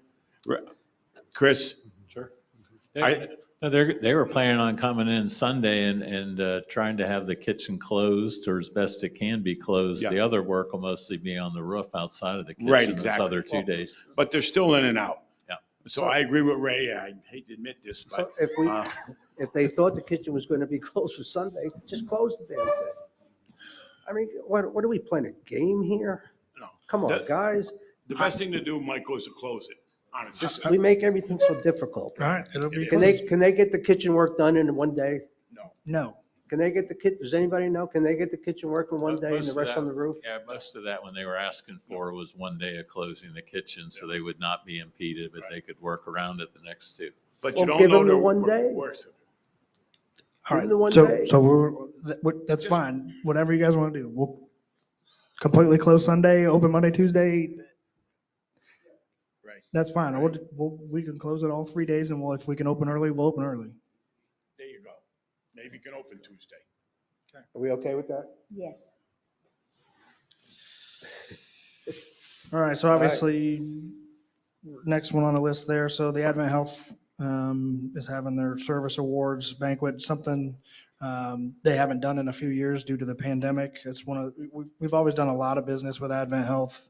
And by them being a hospital, that reduced a lot of our banquet business over the last 2 years by losing them completely because they were a little stricter on their COVID protocols than most folks. So it's glad to have those folks back, and we'll be doing that on the 15th. When are you announcing that closing? That's coming out with the In same the same thing for this email? weekend. Yep. Okay. How many people does the club hold now? Because apparently we close if we have 200, we close the It's kitchen now. 200, it's I mean, is that what 200 we're plus, doing? yeah, so it's 200 plus for this event. Our capacity by fire code in the building's like 360, Yeah, but you gotta look at kind of how we divide up the room. Well, that's why I asked. I knew it Right. was over 350. And It is. we're closing everything for. It is, but That's all right. But you gotta understand that, if we have every table and Sure, every chair sure. in there and it's all put together, we can sit 350. But if you have an event, they're gonna have photo booths, they might have stages, dance floors, all That's that fine, Mike. reduces seating. Yep. I just wanted to, So obviously, we're having a capital discussion coming up, and, Mr. Brochu asked me the other day about getting some of these projects undergoing, like painting the clubhouse and doing the air wall. These projects are over $25,000, and I was always under the assumption that, a project over that amount needed to go to RFP. And I wanted clarification, and maybe David can help me on that. Is that something that we will have to go through? Is that a requirement to go to RFP, or is that something that I could still maybe get 3 quotes to do? Because when I'm looking at doing this air wall project, there's only so many companies that are even in the state of Florida that will do this. So I just want to make sure I'm following what's required by the district to do that. And same thing with, going through the paint thing. We could do it through RFP, but I just want to know what the requirements are. The requirements are either dollar amount or sole source. So if it's estimated to be more than, is it 25 or 50? I have to look to see because I know we've made changes to it, but whatever there's I thought it was 25. Yeah, there's a dollar limitation if it's estimated. So, if we're close to borderline, if we're around 25,000, we might be able to do the three quote thing, but if it's over, whatever the threshold is, if it's over that threshold, we have to bid it. Okay. I don't remember. Can we check to see what we have it at? I thought we changed to 50,000. I'll see what's available. Let me see what's available online because sometimes that's the problem with the ordinance. The county ordinance website is not always up to date, but I'll check here real quick. I thought it was 25. used to be. At least, yeah. At least It used to be 25. I thought it was 25, So- unless we changed it. Back. All right, he'll check it. Let's go. Okay, I'll follow up with him. That's fine. Obviously, September is the last month of the fiscal year. I would just want to have a discussion with Chris and the board about when we did our budget last year, the golf course maintenance took over mowing the common areas, retention areas and all that, with the idea of the $70 or whatever it is for a golf course lot assessment with that revenue. Now, and I've been talking with Brian about it, although money doesn't need to exchange hands, but we've had that discussion of we need to account for that in our financials.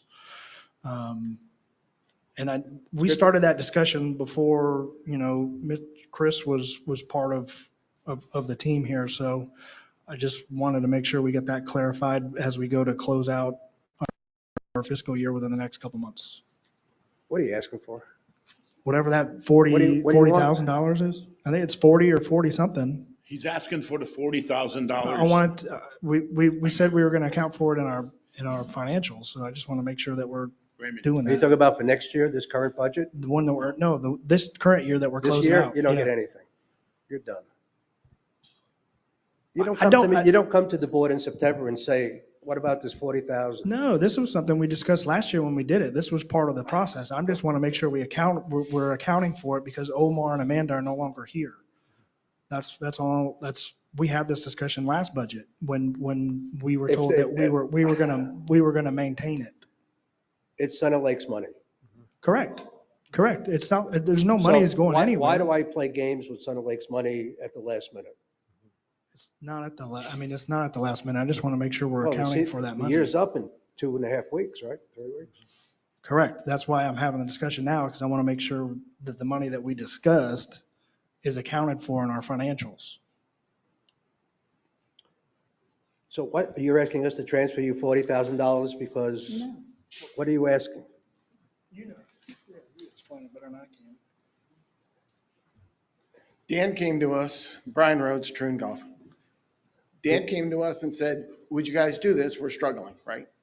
And we said, yes. Stiegel? Yes.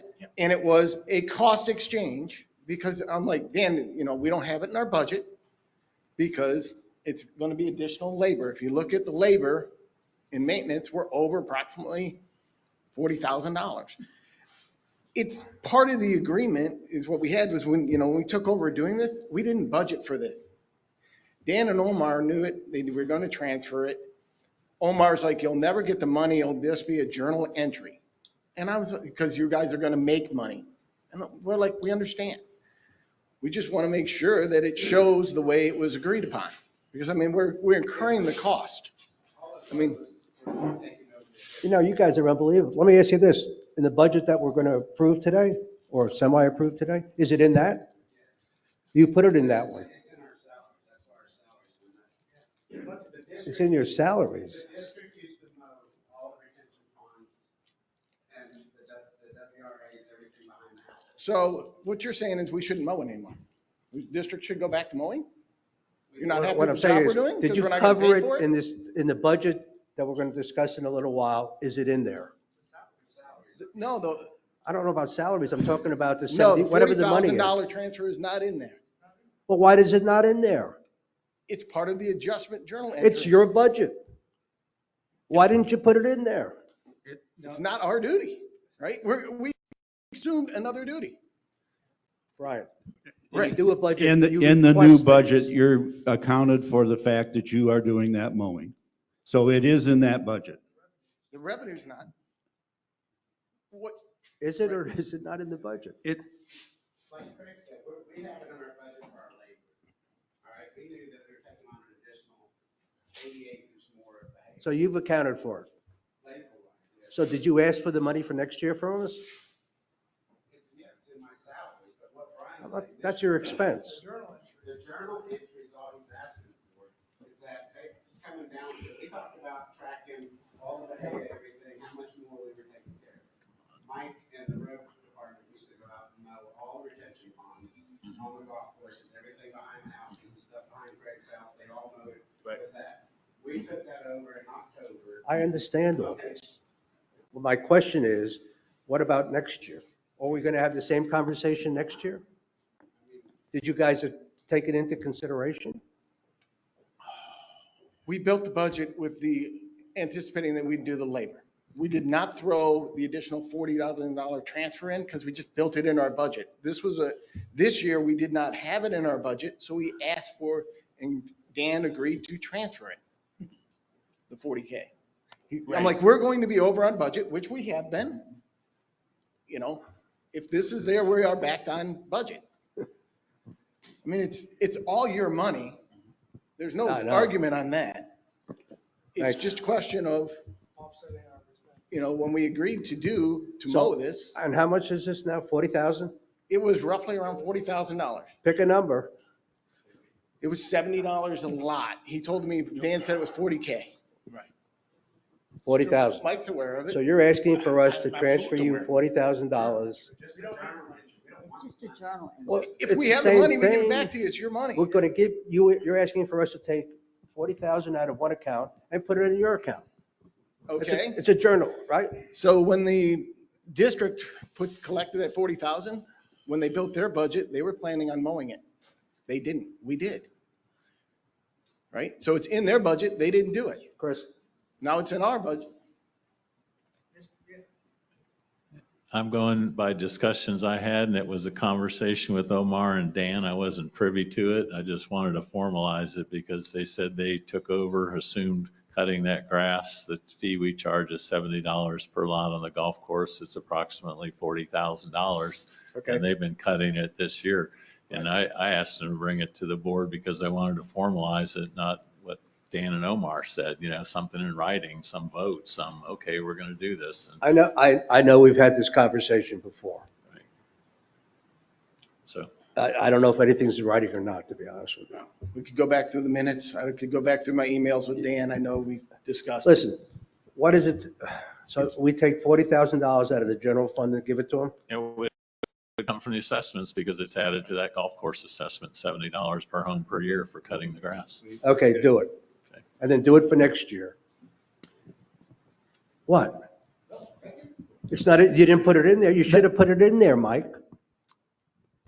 That's all I have for the day, but Well,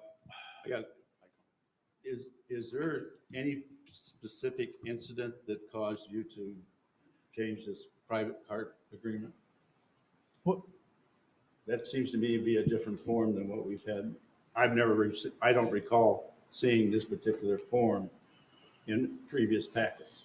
I'm just wondering, was there an incident that caused this to happen? no, that should be the same thing that's included all the time. I believe since, I'm not sure when that. My wife having. I want to say I think we just included it in the membership renewal packet this year. So the private card, this is the same agreement that's always been in there. But I think probably in the past when a current member received their stuff, all it was a renewal form, which is that. Yeah. So I think we just actually include, that's the same private card agreement that's been in there. I know Yeah. my wife has never signed for it. Right. You just may not have gotten it. But we wanted to make sure that this year, I wanted to make sure that we were redoing that every single year that Is there we a had to do that. specific incident that caused that to happen? No, I just think Okay. I think it was oversight in the past that we didn't do it. In Wednesday's Highlands News Sun, the CRA is considering 9 business proposals for businesses down in the circle. And they are going through to decide which business they will accept. One of them is Macaritos, which is submitted by McGregor Gentleman, Chef Mac, to open the business for Southwest Eatery. I am unaware of any of that situation. I don't have any knowledge on it. But whatever he had going before he started to work here, I don't But have this is that a business information. proposal that they're currently reviewing to decide which businesses they'll allow in there. Yeah. Craig, what is that? You guys. It was in Wednesday's Highlands News Sun. Right. The CRA has got 9 businesses that they have proposals from on entering into some of their buildings. One of them was this wanting to open up a Southwest Eatery called Macaritos. And the gentleman that is going to be running that business is McGregor Gentleman, other word known as Chef Mac. I can understand your concern on that situation. I can talk to him about it, but other than that, I'm not sure Well, what you're asking I me think to we do. need to know. Because if we're going to be looking for another chef because he's got this building proposal and he's going to open another restaurant, I think that's something that we need to know. I mean, it's his business, but you know, I hate to see us get down the road and all of a sudden we've got this issue going on. So Mike, you know nothing about it. I do not know anything about it. Wednesday's Highlands News Sun. Yeah, you probably should check that out. Also, Well, before we, I'm not done. Not yet. I sent a text to you on August 16th, asking you to consider cutting the rough down a half inch so that we could see the top of the balls. I'm yet to have any response to that. And is there any reason why you can't call me and tell me what you're going to do?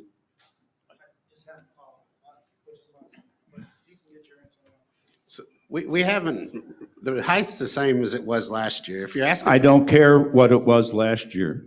I understand that. Because that Greg. was the same issue last year of people coming and asking for it to be cut down. Not, rough is a rough, understand that. But we spend a lot of time looking for a ball where if it was down a half inch, we could at least see the top of the ball. I can lower it. You're gonna probably get into some more scalping and everything. It's a cut at 1 3/4 inches. We can try it. Some of the areas on the outer edges of the Bermuda will get hot when we get dry, and we'll probably have to start bringing Bahia and get those areas. As it's taller in the rain season, it's gonna grow. But I mean, we can take it down and try it. I'm not opposed to it. Just understand there might be a few repercussions with it. Well, I'd like to have responses to my requests too. I didn't get it. I apologize. I didn't send it to you. I sent it to your manager. Also, I have an issue that we talk about code of conduct. And we had an episode on August 9th, at which time a gentleman got irate with a woman group that was in front of them. He felt that they cut in.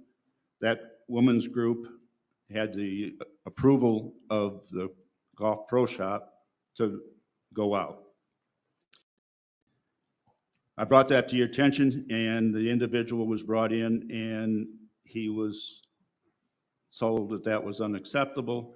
And here I'm hearing that we have a policy where this type of behavior gets a 30-day suspension. This man was supposed to apologize. He hasn't. His playing partner that day did apologize. I brought that to your attention. From my understanding, we then had a meeting with the group leader for that group and the individual, at which time both of them agreed that this was an issue or that was unacceptable and that they would apologize. That apology still hasn't happened. I took this to Chris last week, and now he's trying to arrange the meeting. I find that this type of behavior or action of our members a month later, and we still haven't resolved this issue. That is totally, totally unacceptable. Yeah, I'm aware of this situation, and I'm aware of our policies and procedures. Obviously, you've spoke to one side of that party, been involved with both. I have spoken to the gentleman. He's more than happy to apologize again, because he did apologize to the one lady. He didn't apologize to the whole group. He did not apologize to the individual that he threatened. So I'm aware of that. So it's in this Well, now, situation. you just said that he did. He apologized. So when I spoke to the group, he apologized to whatever lady, he said the lady he was speaking to before he left the tee, said, "I'm sorry, this was obviously a misunderstanding. It's not your fault. I apologize." And he said, the lady said, "Are you mad at us?" He said, "No, I'm not mad at you." This is a misunderstanding on the first tee that is the club's fault, not their fault. I have spoken to that gentleman. I have spoken to their group leader. I have spoken to the gentleman a second time, and I spoke to the gentleman a third time with Mr. Shoemaker. And he was there. He said, "I'm going to take my money elsewhere. I don't need to be harassed. I've already apologized once, and now I'm being harassed to do this again." And he said he's more than happy to apologize to him, but they're not around each other. One's an 18-hole group, one's a 9-hole group. When they're on the golf course, they're not supposed to run into each other. This is the first time that I've heard that he supposedly has apologized to her. So, and then when they come off the golf course, they're not there. Like, they're Then- not around each other. What's make it that take happen. to call and have set up a meeting then? That's what we just spoke Well, to yeah, about now, Tuesday. that's when he turned it over to him. That, I don't care. That's a month later, and this is still brewing. It's terrible. I mean, I don't think it's still brewing. I think that It is on my part. You said you were going to do something and you didn't. No apology has taken place. one apology has taken place. 2 apologies have taken place. Listen, this is not the first time I've heard this. So it's happened at a board meeting prior to this. And obviously, it's still not resolved to where people are happy about it. So, man up. If you can't get this guy to apologize. I don't think he's coming back. If you I don't guys even think can't he's get going the to be guy here. to do the apology to the right person, Well, then if he's not coming back, fine. I don't think I don't he need is. him here. Not if he's going to behave like that. this is not something we should be dealing with. Is he a member? The two, so he was in a threesome. The other 2 people he was playing with are members, and they, I mean, they've all stated that this incident is not as severe as being stated here today. Can we get this to where Mr. Herrick is satisfied with what's We've, done? Please. Chris asked him if he wanted to come out, and he even offered that we would buy him lunch to have him come out and try to resolve this. I don't, Just get it done. Take care of it. I will do the best we can. I'm trying to force somebody to come back on Get our it property done now. or give him a reason and an explanation No, if why he's it not- can't be done that he accepts. If he's not coming back, fine. If he's, Come would he on. be allowed back here? If you, I mean, if we're just gonna go ahead and ban him from the club, then let's just do it. This is not a severe. Well, breach of now, the wait a policies. minute. We said we had code of conduct and we're Correct. suspending people for 30 days. For a breach of conduct, this is a disagreement on the tee. They're not It cursing wasn't- each other When out. you They're said, not I'm yelling going at each to, other. don't you dare tee off or I'm going to drive it into you. That to me is kind of a threat. Isn't it? Okay, listen, Okay. I don't want to sit here and hear. I you don't guys- either. And hear you guys argue anymore. I suggest the 2 of you with Chris get together and work this thing out. You want to discuss trivia or not? Huh? Yeah. You want me to do that one? No, well. You're on a roll, you want to do it? Trivia night. We had 2 couples that sat down. They did not have the buffet. They sat down at the table to start to play the game. And they were approached by the waitress and said that you have to pay $14.99 in order to play the game. And the question was asked, well, is that one of us? And she said, let me go back and check. So she went back and checked with whomever and came back, no, you're all going to have to spend $14.99 in order to play the game. Mhm. So they got up and walked out. I am aware of that, and I spoke to, Mr. Hurley was there, and I spoke to that person involved, and I let him know that obviously, you know, we're operating a business, right? So when we have trivia night, we spend over $300 just to host trivia. So, I mean, the idea of the buffet, the $14.99 for the buffet is, it's not just for the buffet, it's for the event, it's for the experience. You know, if we're going to try to run an event and try to obviously run it at a profit, I mean, that's what we got to do. And I understand, was speaking with the lady involved, and she said, well, it wasn't advertised that way. And I said, okay, well, I understand that. We can do a better job at that and say that trivia is $14.99. It comes with a buffet. Right. This is, I mean, it's. But you had people all along sitting down and not eating here and still playing the game. And then you make a policy change and it's not, you don't tell anybody about it. And it's, So we've been doing this ever since it was a la carte dining way in the past, and it was kind of all that. When we started doing buffets, which is a long time ago is when this started, we have not had this incident all the way leading up until now. We do the same thing when we do bingo. Mike, It's the same thing. I'm telling you, there was. Michael, we can advertise it. Before you a go little any different. further, I will tell you that your policy has never been, if you don't eat, you pay. And the only reason I can tell you that is because I'm living proof. There were several times that I played trivia. I didn't eat. Now, I might have had a couple of cocktails, but I certainly wasn't charged $14.99 because I didn't eat. That's in the past. And what Craig's saying is, that's fine. If you make a business decision to change it, which I won't argue whether it's right or wrong, but if you make the decision to change it, you got to tell people. I fully And you did understand not. that. If you look at the ad that you ran. I understand. I Trivia night accept that. says $14.99 plus meatloaf buffet. If you look at the one for the bingo, it says $15.99 per person includes dinner buffet, fun and prizes. Correct. If you would have worded the trivia like that, you're fine. I fully accept that. But I can tell you, this is a new policy. Bingo is All a you new guys are event. being very nice to me. I wasn't the president of the board when this happened. No, you owe money now. And it happened to a lot of people. I understand. The bingo is a new event. Correct. And that is correct. And the first night we had bingo, we had one person that thought it was one table that thought it was an all-you-can-eat buffet. We solved that problem. A lot of this stuff can be solved in-house and not brought to the board. It was not advertised correctly. We're going to fix it. Right. Well, the reason it was brought to the board was because we were at the table and the other people who left were also with us. Well, So we watched this all happen. That's why we know that. We can make that adjustment. We'll make sure it's I don't know. better I don't know advertised. why I'll get with the team and make sure it's better Very advertised. dirty laundry. It's not, At every it's meeting. not, Yes, you are. yes, no, it isn't. It is not being managed properly, and that's the issue. The issue is the management. That's been. Can you guys talk in your, so we can hear what's going on down here? Nope, I'm done. Let me ask you, before we go to you, Jimmy, I got a couple of things more for Mike. Hey, Mike, I can't remember how we left.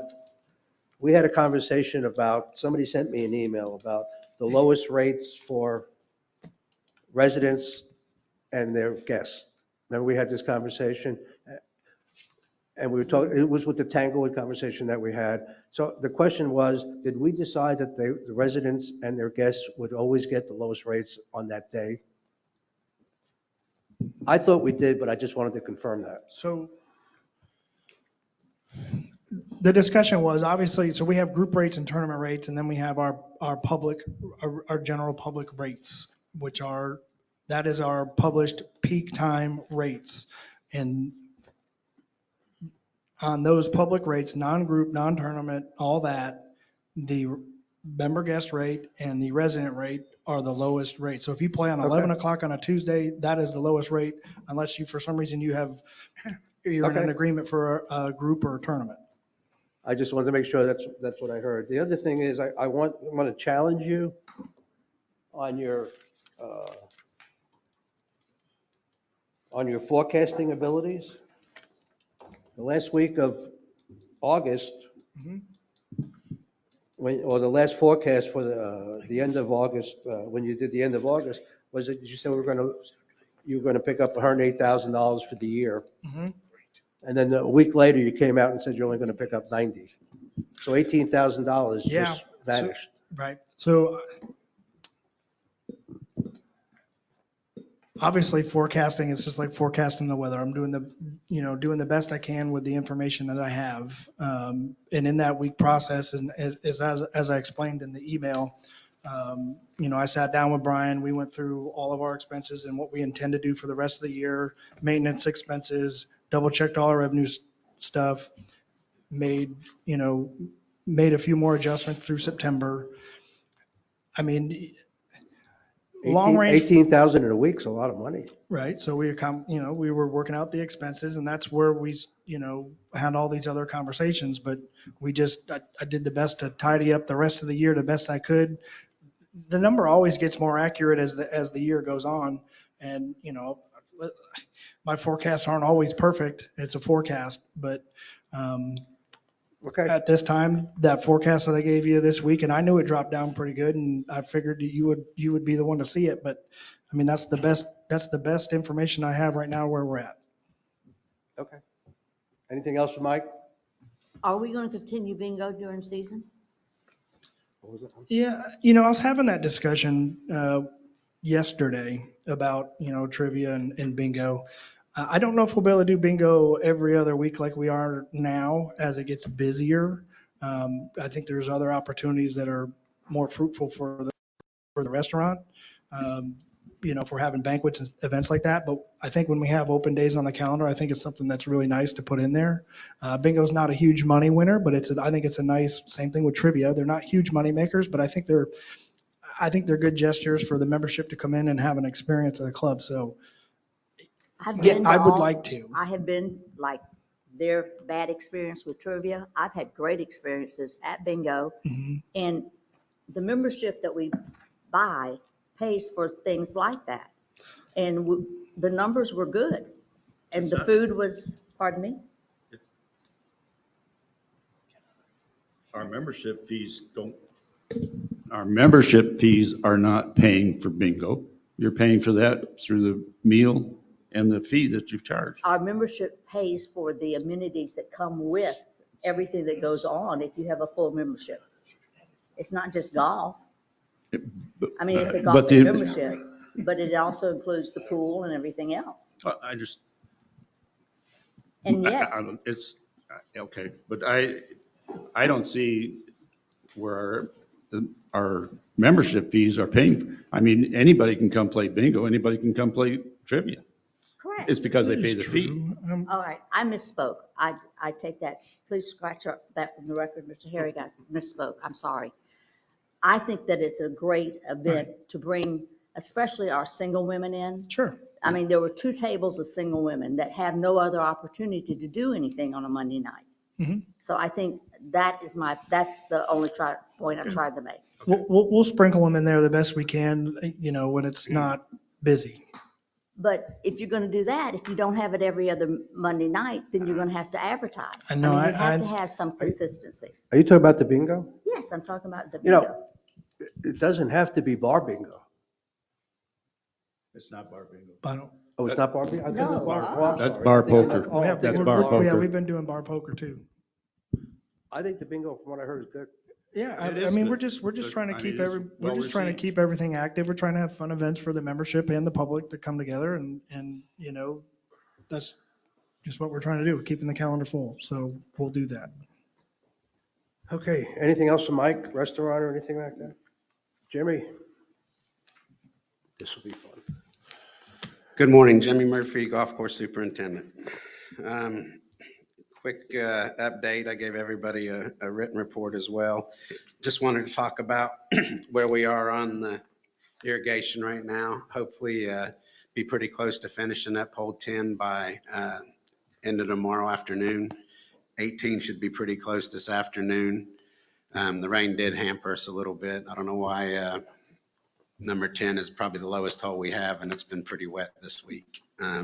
Had almost 4.5 inches of rain, so did slow them down. But 18, we got all the laterals in, getting ready to get that done. Going to hopefully get the green tied in today, and then move on to hole 11. Front 9, we still have a little bit of cleanup. I'm going to try to start coordinating some sod work.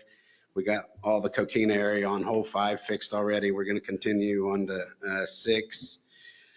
We did have to take out some cart path on hole 1, which we're going to get that repaired as well.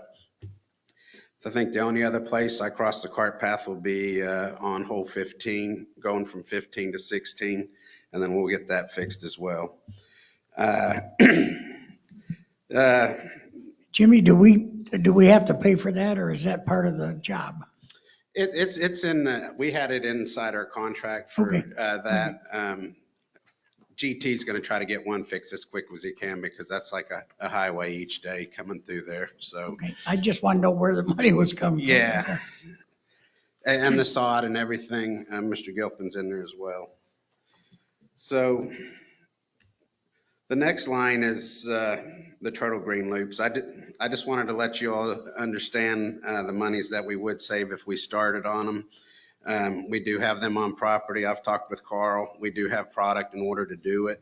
It's $180,000 difference. If we wait and even see if we can even get GT irrigation here next fall. He's got 5 jobs lined up right now. He sent us an email the other day just saying that he did have those jobs lined up and he would have a hard time making a commitment. until next November to do the greens loops. So that being said, he has the opportunity and the crew, as we start, probably 2 weeks, we could probably get started if we could get some kind of approval on it. The pricing is just going crazy on parts right now. There's jobs that are on hold for 3 and 4 months right now, and that's satellites, irrigation heads, wire, and pipe. So we have everything currently in stock that we could do our loops right now. The biggest fee is the $110,000 mobilization fee. That's huge. I know we had it budgeted before we did the Deer Run irrigation. But I just have to ask if there's any opportunity for us to proceed and try to get them done. Completion date if we proceed? November 15th. For turtle? For turtle, yes, ma'am. And we're still shooting for October on deer. So Carl is going to bring in 2.5 more crews. The crew he's got, another crew and another half. They're over at Bel Air on the West Coast right now, and that's winding down as well. They had 5 inches of rain at Moss Creek. They were scheduled to be here last week. They have 1 hole left. They worked Saturday and Sunday. Tony was doing his walkthrough this week, so hopefully we'll see them this week. So you're telling us if we give you approval today, by December the 1st, 2022, we will have 2 golf courses in full operation? November 15th. November the 15th? Yes, ma'am. So what's the cost? So I'm of the giving whole you project? 15 days grace. Yes, that's fine. So what's the cost of the whole project? Well, it would be $373,000. If we wait, it'll be $550,000, and that's assuming the parts. 373,000, which I submitted, I think, a few meetings ago. I shared all the emails with Right, you all. yeah. And so the savings would be what? 180,000. Wow, okay. A minimum of 180,000 if everything. And you'll be done by December 1st? Yes, sir. Wow. Any thoughts? Any other thoughts, I mean? Do we have money for that? No. Yes, well, Yeah, we do. the money, huh? Yeah, we got plenty. Well, do The we or don't money, we? the budget is for 23, 24.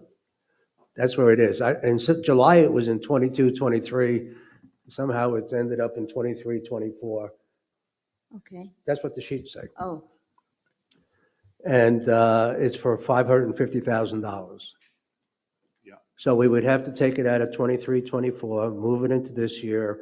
And theoretically, we could do it from 550 to 373. 373 or whatever, 375. We would save $180,000 minimum if we, as opposed to waiting for another year or two. and we would have the benefit of having the loops in the courses, especially on. We would have the loops, but Yeah. remember now, that the negative is going to be that they're going to have to close a hole at a time or a green at a time. Yes, sir. Because they're going to have to do the loops. So it's not going to be, people will be playing turtle and being told that they can't play all 18. We'll have to decide, Jimmy will have to decide whether it's a temporary green or just the hole's closed. It would You be, can't do the green work without closing the green.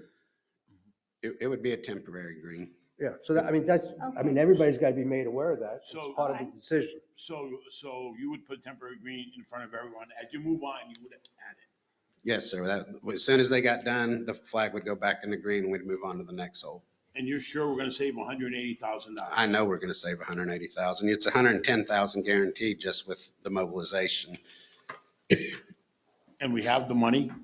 We have right now in the budget that you're looking at, after everything is accounted for, we were going to put 200,000 in the capital reserves in the general fund and 316,000 in the capital reserves from the utility fund. So yes, we have the money without having to go into any of our savings. Wow. I mean, to save $180,000, I think that we should think about it, at least think about it. Well, that's what we have to decide. It's Well, a 180,000. So we have to make a motion to improve it or not. Now, you're sure we're going to save $180,000? I'm positive. What's the downside to not doing the loops? It would, Mr. Herrick, it would just be that if you waited. Oh, if we didn't, okay. Yeah, okay, if We just, if we don't do them. If we don't do them, so what happens, especially as you get into your cooler months? So if our slopes are dry right now, the only way we have a full circle head on your green right now. So if your slopes get dry, you got to water. There's no way to keep that water off of your greens, so your greens get oversaturated.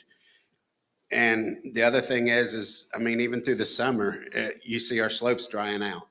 And we just can't, right now we're running them for 10 minutes, where Deer Run, you're only running for 3 minutes, 4 minutes. So it's 2 cycles, it's a lot more water, and it would be a lot more efficient if we did do it and we could pinpoint our water usage. So we'll be saving water. You'll be saving water, Right. and you'll be watering more efficiently. We won't have all that excess water on the greens. Especially during the summertime, which creates more. And also in the winter too. I mean, Yeah. it causes rot. Well, what do you guys think? I mean, to save $108,000, Well, my question is, what do you guys think? I think we should do it. As long as you say that we're gonna be done Michael? by December, and we're gonna save But that $180,000. doesn't make any difference. I'm not, I would not vote for it. Well, I mean, Well, he I'm not, He gets a vote. You say yes, he I says say no. yes. I say yes. You say yes, correct? If it's something that has to be done, I just, to avoid $180,000, I can't sit here and say no. Just 2, just 3. Okay. Okay. Then this is a budget change. So do we just change it? Is it a, I'm asking the question. so you need how soon do you need an answer? Now. Well, I mean, that's the great thing would have been to have if it's a budget addendum or a budget. Well, this is we're talking about This is a continuation. It still wouldn't be payable until after. This budget has okay, not so- been approved, but we Yes, have to sir. move it from 1 year to another year. Oh, yeah, yeah. We just You do don't that. need it, yeah, you don't just do it and then approve. Once you approve if it's incorporated into the budget, then approve the budget. Okay. We'll do it when we talk about the budget. What else you got? Bob and I, from road department, we've had quite a few trees. I mean, I think the other concern is the trees. We see the ones on 10T. I'm still taking the totem pole down on 4, I promise you, as soon as I get to. And Mr. Hurley, I'll get the trees on 10 and 11 as soon as I get a chance as well. I don't care. Yeah, one other, just Go ahead. just on the chipper thing, because I looked in the budget, the chipper things, for some reason, yours never got in, Bob's got in, but his chipper for 48,000 is in 23, 24 as well. So we probably need to move the chipper up to this coming year, since it seems to be an issue with trees. Well, when we have $10,000 in our operating budget right now to rent a chipper, which we could definitely apply to that as well. Good idea. If we get it. What was that? We have $10,000 in our rentals for a chipper for when we trim trees, and we could allocate that money to the purchase of the chipper as well, or the lease, whatever you wanted to do. Why am I giving them $40,000? They got this money. I still have to trim trees this winter, Ray, I promise you. All right, so we'll take 10,000 to yours and 38,000, and we'll consider that for the budget. Okay, And then, next, what else you got? Jimmy, yes, sir. the greens on Turtle, it appeared to me like they're getting stressed, like on 6 and 14 especially. There's a lot of areas that aren't growing grass by the looks, from what I see. I don't know. 14, I definitely agree on the front of it. I seen that last week when I was verticutting it. And I'm not going to make any excuses. It's just trying to keep everything balanced on the irrigation. And when we have our weather station, we'll be able to control. We gotta, and when I verticutted, I got on Tommy Romaldo and told him they have to go out there with a tensometer. We have to check our moistures and make sure. But it was dry last week and it was stressed. I'm not going to say that it wasn't. So we're watching it as much as we can to make sure. I'm very concerned that if you're losing it now, come season, Yeah. we can't afford to have the course Yes, sir, I agree. Ds. Oh, yeah. The They fourth can't, tee, they can't be bad. They won't be bad. the fourth tee box on Turtle? So speaking of that, I put that in here, Ray, as well. I'm gonna strip it and I'm gonna put sod on it. You got to strip all three of them.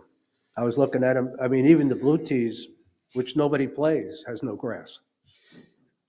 Again, a lot of it was from eradicating the tropical signal grass. I'm not opposed to putting the sod on them. I'm gonna say in a couple of years, we need to look at maybe building some tees in-house, some bigger gold tees. Well, the sod's the easy way. I mean, but I'm gonna do 4. I was definitely gonna do the gold tee, and I'll see how much sod we have left to do the other ones. And keep in mind that they're gonna. I'll leave you with one more thing. Yes, sir. You guys, originally you talked about closing at 9, open at 9, all that kind of crap. Maybe you want to consider that and give Turtle a break. I mean, Turtle's gotten a lot of play in the last 12 months with no break at all. Well, and to be honest with you, I mean, Jason and Mike and I talked about that last week. Just because, I apologize about the teas for Monday, Mr. Herrick. I tried to put a good face on and get everything cut before y'all's tournament, and it was hard to get it all done before 8 o'clock. But that would allow us a little bit more time to do it. With the front 9 being open now, I mean, as long as we don't feel like it's going to be that big a pain for our membership. Now, keep in mind that we still have some work out there to do with the sod work and everything else, but I'm not opposed to letting members play it. October 1's right around the corner. People are know. going to start coming back from up north. That's why I said I don't want to impede the sod work that I want to do. That's the only thing. We punched our greens this week, top dressed them. They should be back up in probably 11, 10 days. The rain helped them a bunch. We got our soil amendments down. We're going to put the big roller on them the first of the week and get them smoothed out. But I mean, our greens overall are, I mean, we rode with Jeff Cathy last week. Ray had a personal ride with him as well. Jeff and I cut into our greens, did the side profiles on the greens, and we have more root mass than we've had since I've been here. I mean, we got roots hanging out of the cup cutters now, and we haven't had that. The soil's a lot cleaner, and we don't have the standing water on them. And there are some particular areas that are more hydrophobic than others. 14's got a little bit of fairy ring on it. So we just got to keep tending to them. I do have a different fungicide program going into this fall, so we'll stay on that as much as we can. One last Jimmy, what happened to the practice green? The practice greens, so the box on 18, you see that if you look at, when you go by the putting green again, we had lightning strikes and it went all the way up from the putting green all the way up towards the box on 10, and all the wires up there got hit. So if I'm not watering, I can't. I mean, I should be watching it all the time, and I would expect people to watch it all the time. We've had issues on that box. We've counted so far 10 or 11 splices on that box behind number 18 green right there. So it's water then? What happened? Yes, sir. Okay. Well, I mean, it's came back over the last week. Ray and I, Ray asked me to close it last week. But I mean, it's definitely made an improvement in a week. Okay. I'm moving that box on 18, and that's going to be something that I'll bring up probably here in a couple of weeks. When I go to do that irrigation and tie into the pump, I am going to have to reroute that traffic around the back of the pump house because I do have to take that panel out behind the pump station to bring the 16-inch down. Okay, I just wanted to just make everybody aware of it. And like I said, we're trying to get as less disturbance as we can going forward. But, first I'm going to concentrate on the short grass and the fairways on the tee boxes. I'm going to fix number 4 tee box. Any of the other tee boxes that we need to concentrate on, we'll get on them. Anything else? The trees was the only other thing that I was talking about with Bob. I'd like to, Alexa gave us a quote from TWQ to get those removed. There's some by the tennis courts, there's some by in the parking lot, and then there's 4 on the tee on number 10 that are right by the sheds. The dog park trees. One in the dog park. We have 2, right, Bob? Who's responsible, like on Turtle 11, by the 11 by the green? We used to have that dirt path that went to the road. You know what I'm talking about? Yes, sir. That is now, it's like a decorative overhang of trees that are fallen, which is probably very dangerous. Who's responsible? Is that you guys or is that the district? I mean, it's always been that a happy medium. First of all, with all those paths that are created on Turtle Run between those lots and everything, when those houses sell, we're going to lose those access. Right. It's not our property. Right, which is Right. fine. I don't care about that, but there are trees right now that are, I know, we got to get them cut out of there. The access road for, to 15 T-box on Deer needs to be trimmed up. It's overgrown. Is that you or I don't care. district? I'll get it. It doesn't. it's them because we're giving them 40,000. You're killing me. That 40,000, that's the I one knew biggest that was $40,000 I've I ever should seen have in my known that life. was coming. I'll get it trimmed up, Mr. Yeah, the 15 on Deer, I think is what Yeah, Craig's talking about. The one right there by the restroom. Yeah, they get a shower when they go through there right now. Okay, I'll get that trimmed up next week. We both got hit at the same time about that. Craig and I. I'll get it. Anything else for Jimmy? No, Mike, that Troon report from the, have you got that yet?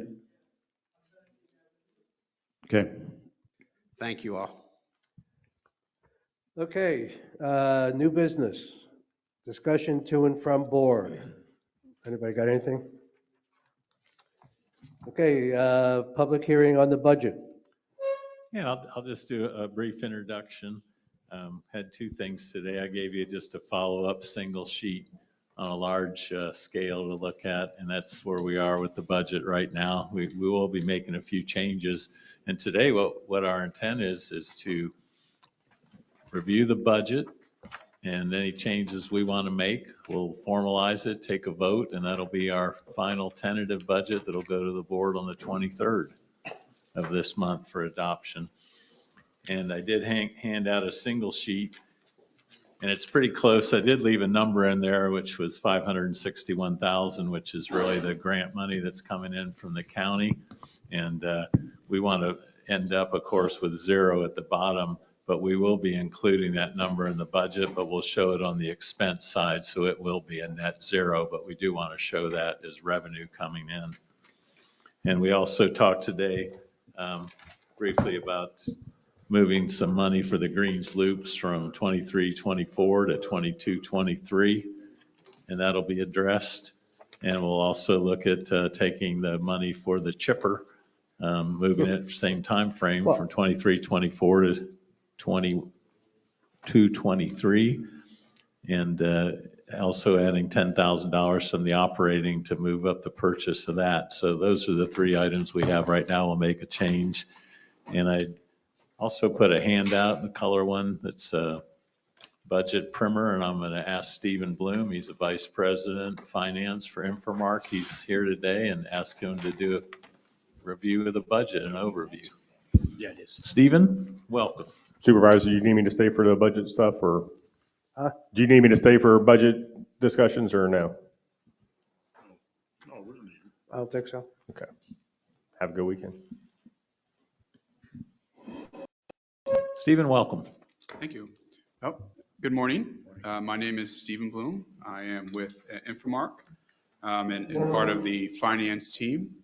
And happy to be here today to kind of go over at a very top level your budget, both what you have in your agenda book, as well as what you received in a handout, which has a couple key adjustments. And I will just talk very top level just to kind of get you through the overview for each of your funds, and then you can certainly kind of go from there. But you did get the separate handout. And, you know, one of the reasons for this is this way all of your funds are balanced in this handout. So in the agenda, if you looked at it, the golf fund actually had an excess of $72,000. And then there was a couple other things, you know, that weren't quite balanced. So by doing this handout, you know, really it kind of adjusts the transfer in and out. So let me really start first with kind of talking about very top level, giving you, you know, kind of the broad strokes. So similar to what you saw in your last version, the operating revenue is a little bit over 12 million for the entire budget. So that hasn't changed. As your district manager or your general manager mentioned, you will have some grant revenue. of $561,000. That's also in your budget. You have about, right now, and we'll obviously make the adjustments that you've talked about, but in the current version, you have a little bit under $2 million in capital across your funds.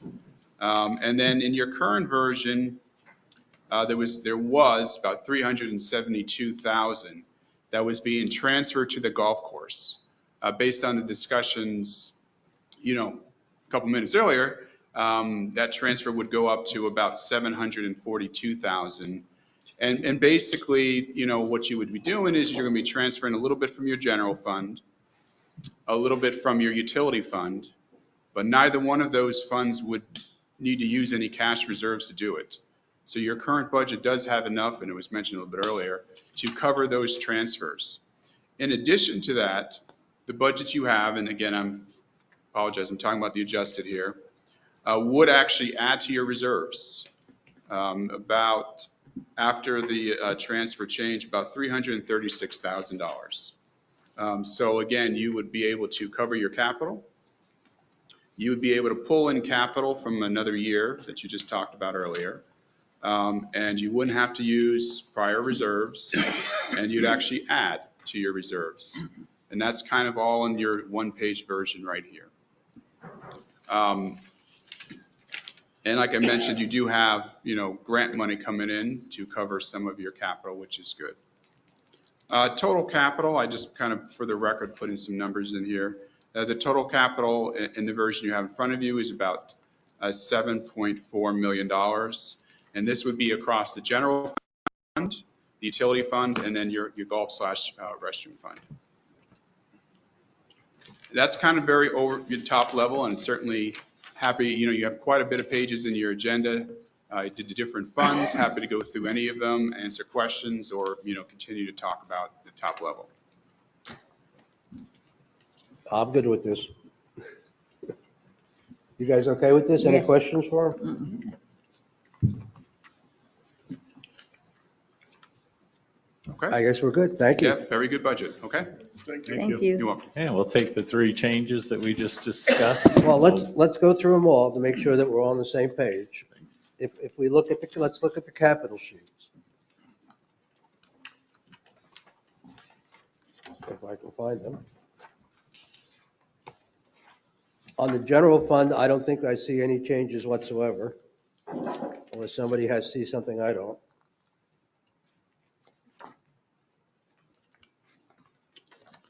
Oh, wait a minute, where is the Chipper. The chipper is part of the $83,000 in 23-24, so we have to move 48,000 out of 23-24 and add it on to 22-23. Thank you. Otherwise, I believe that one's okay. If you guys agree to that. Do we have to do 48 or 38? I'm not going to mess around with the 10, 48. Well, I know how you like to be right on the money. Yeah. 48, move it over. I do. Okay, we all good with that? Take 48 out of. Yeah. Take 48 out of 23-24, move it into 22-23, and that will be for the chipper. On the utility, the only thing that I saw on the utility that doesn't make sense is that meter system replacement number. That's a total, it's really $185,000 a year across the board. I don't know if that doesn't mean anything, but.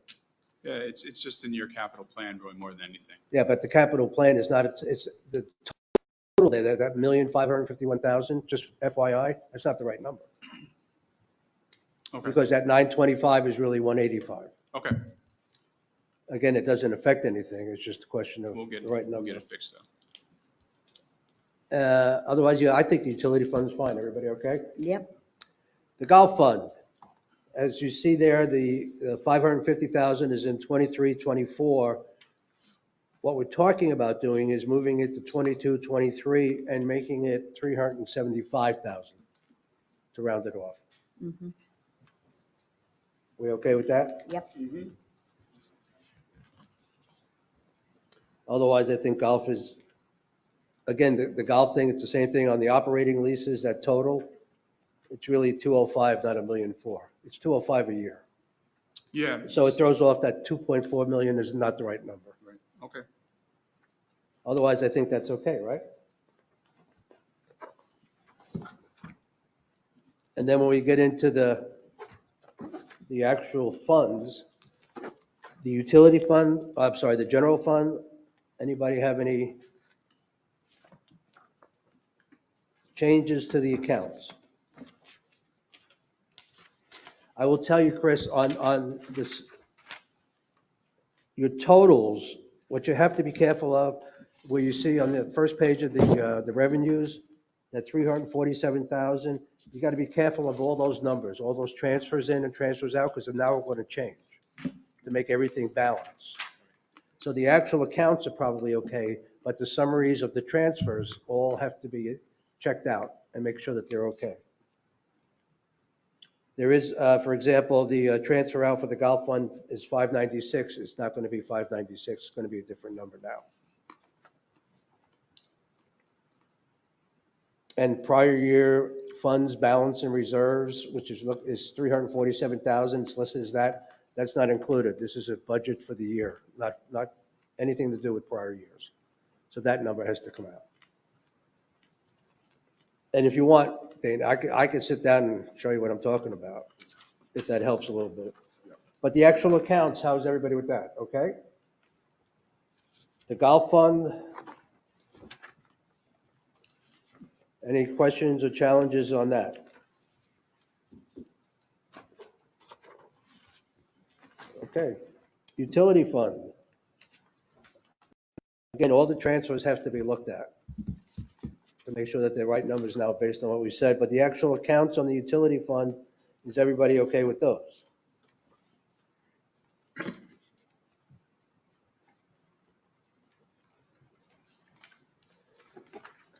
The only question I had on this was, Chris, you changed on revenues and other sources. The connection fees, you brought them up like $90,000. Are you comfortable with that number? Yes, sir. We predicted that on actual growth Okay, and system receipts, and it's probably even a little on the conservative side. okay. That was the only question I had on the utilities. Anybody got anything they saw? Then, to my knowledge, I think we're good to go on the budget unless somebody has something that they want to bring up. And Stephen, if I can ask you a question, typically how would you handle like carry forward or unspent funds? Where does that go at the end of the year? At the end of the year, one of the keys that Chris mentioned is to make sure you reviewed all your projects and make sure there's nothing as a part of your projects that need to be asserted for next year. And then what you do is normally about November timeframe, you take a look again at your cash flows and make any additional adjustments. For example, let's say you've got a $2 million project that's budgeted in this year. I know you have your 2.2, and you only spend $1 million.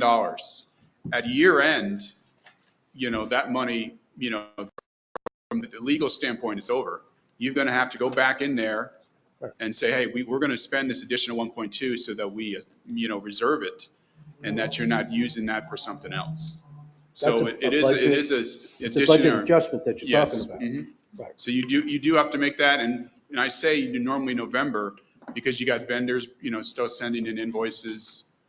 So you want to make sure you got some really good numbers, and then you take again and look at your numbers and say, okay, here's what I want to make sure that I adjust so that your cash reserves are set and that your projects are not getting, shortchanged. Right, but for the sake of planning this particular year, you don't carry what you think you may have over. Not yet. We do take a look at it. You're always kind of constantly taking a look at where your fund balance is. Well, and it's where always your in project- our reserves. so to Oh, yeah, speak. absolutely. Right, okay.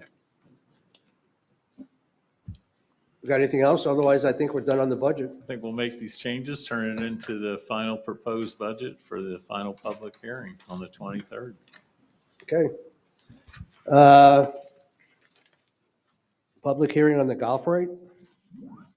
Yeah, we just brought that up as being advertised, and I know the board has previously approved the 5% increase in the golf rates across the board. And they've already got that information printed, but we wanted to include it as a public hearing today in case there were any comments from the public, and it was advertised in the paper, and it's really just the last shot before the final budget if anyone has anything to say about it.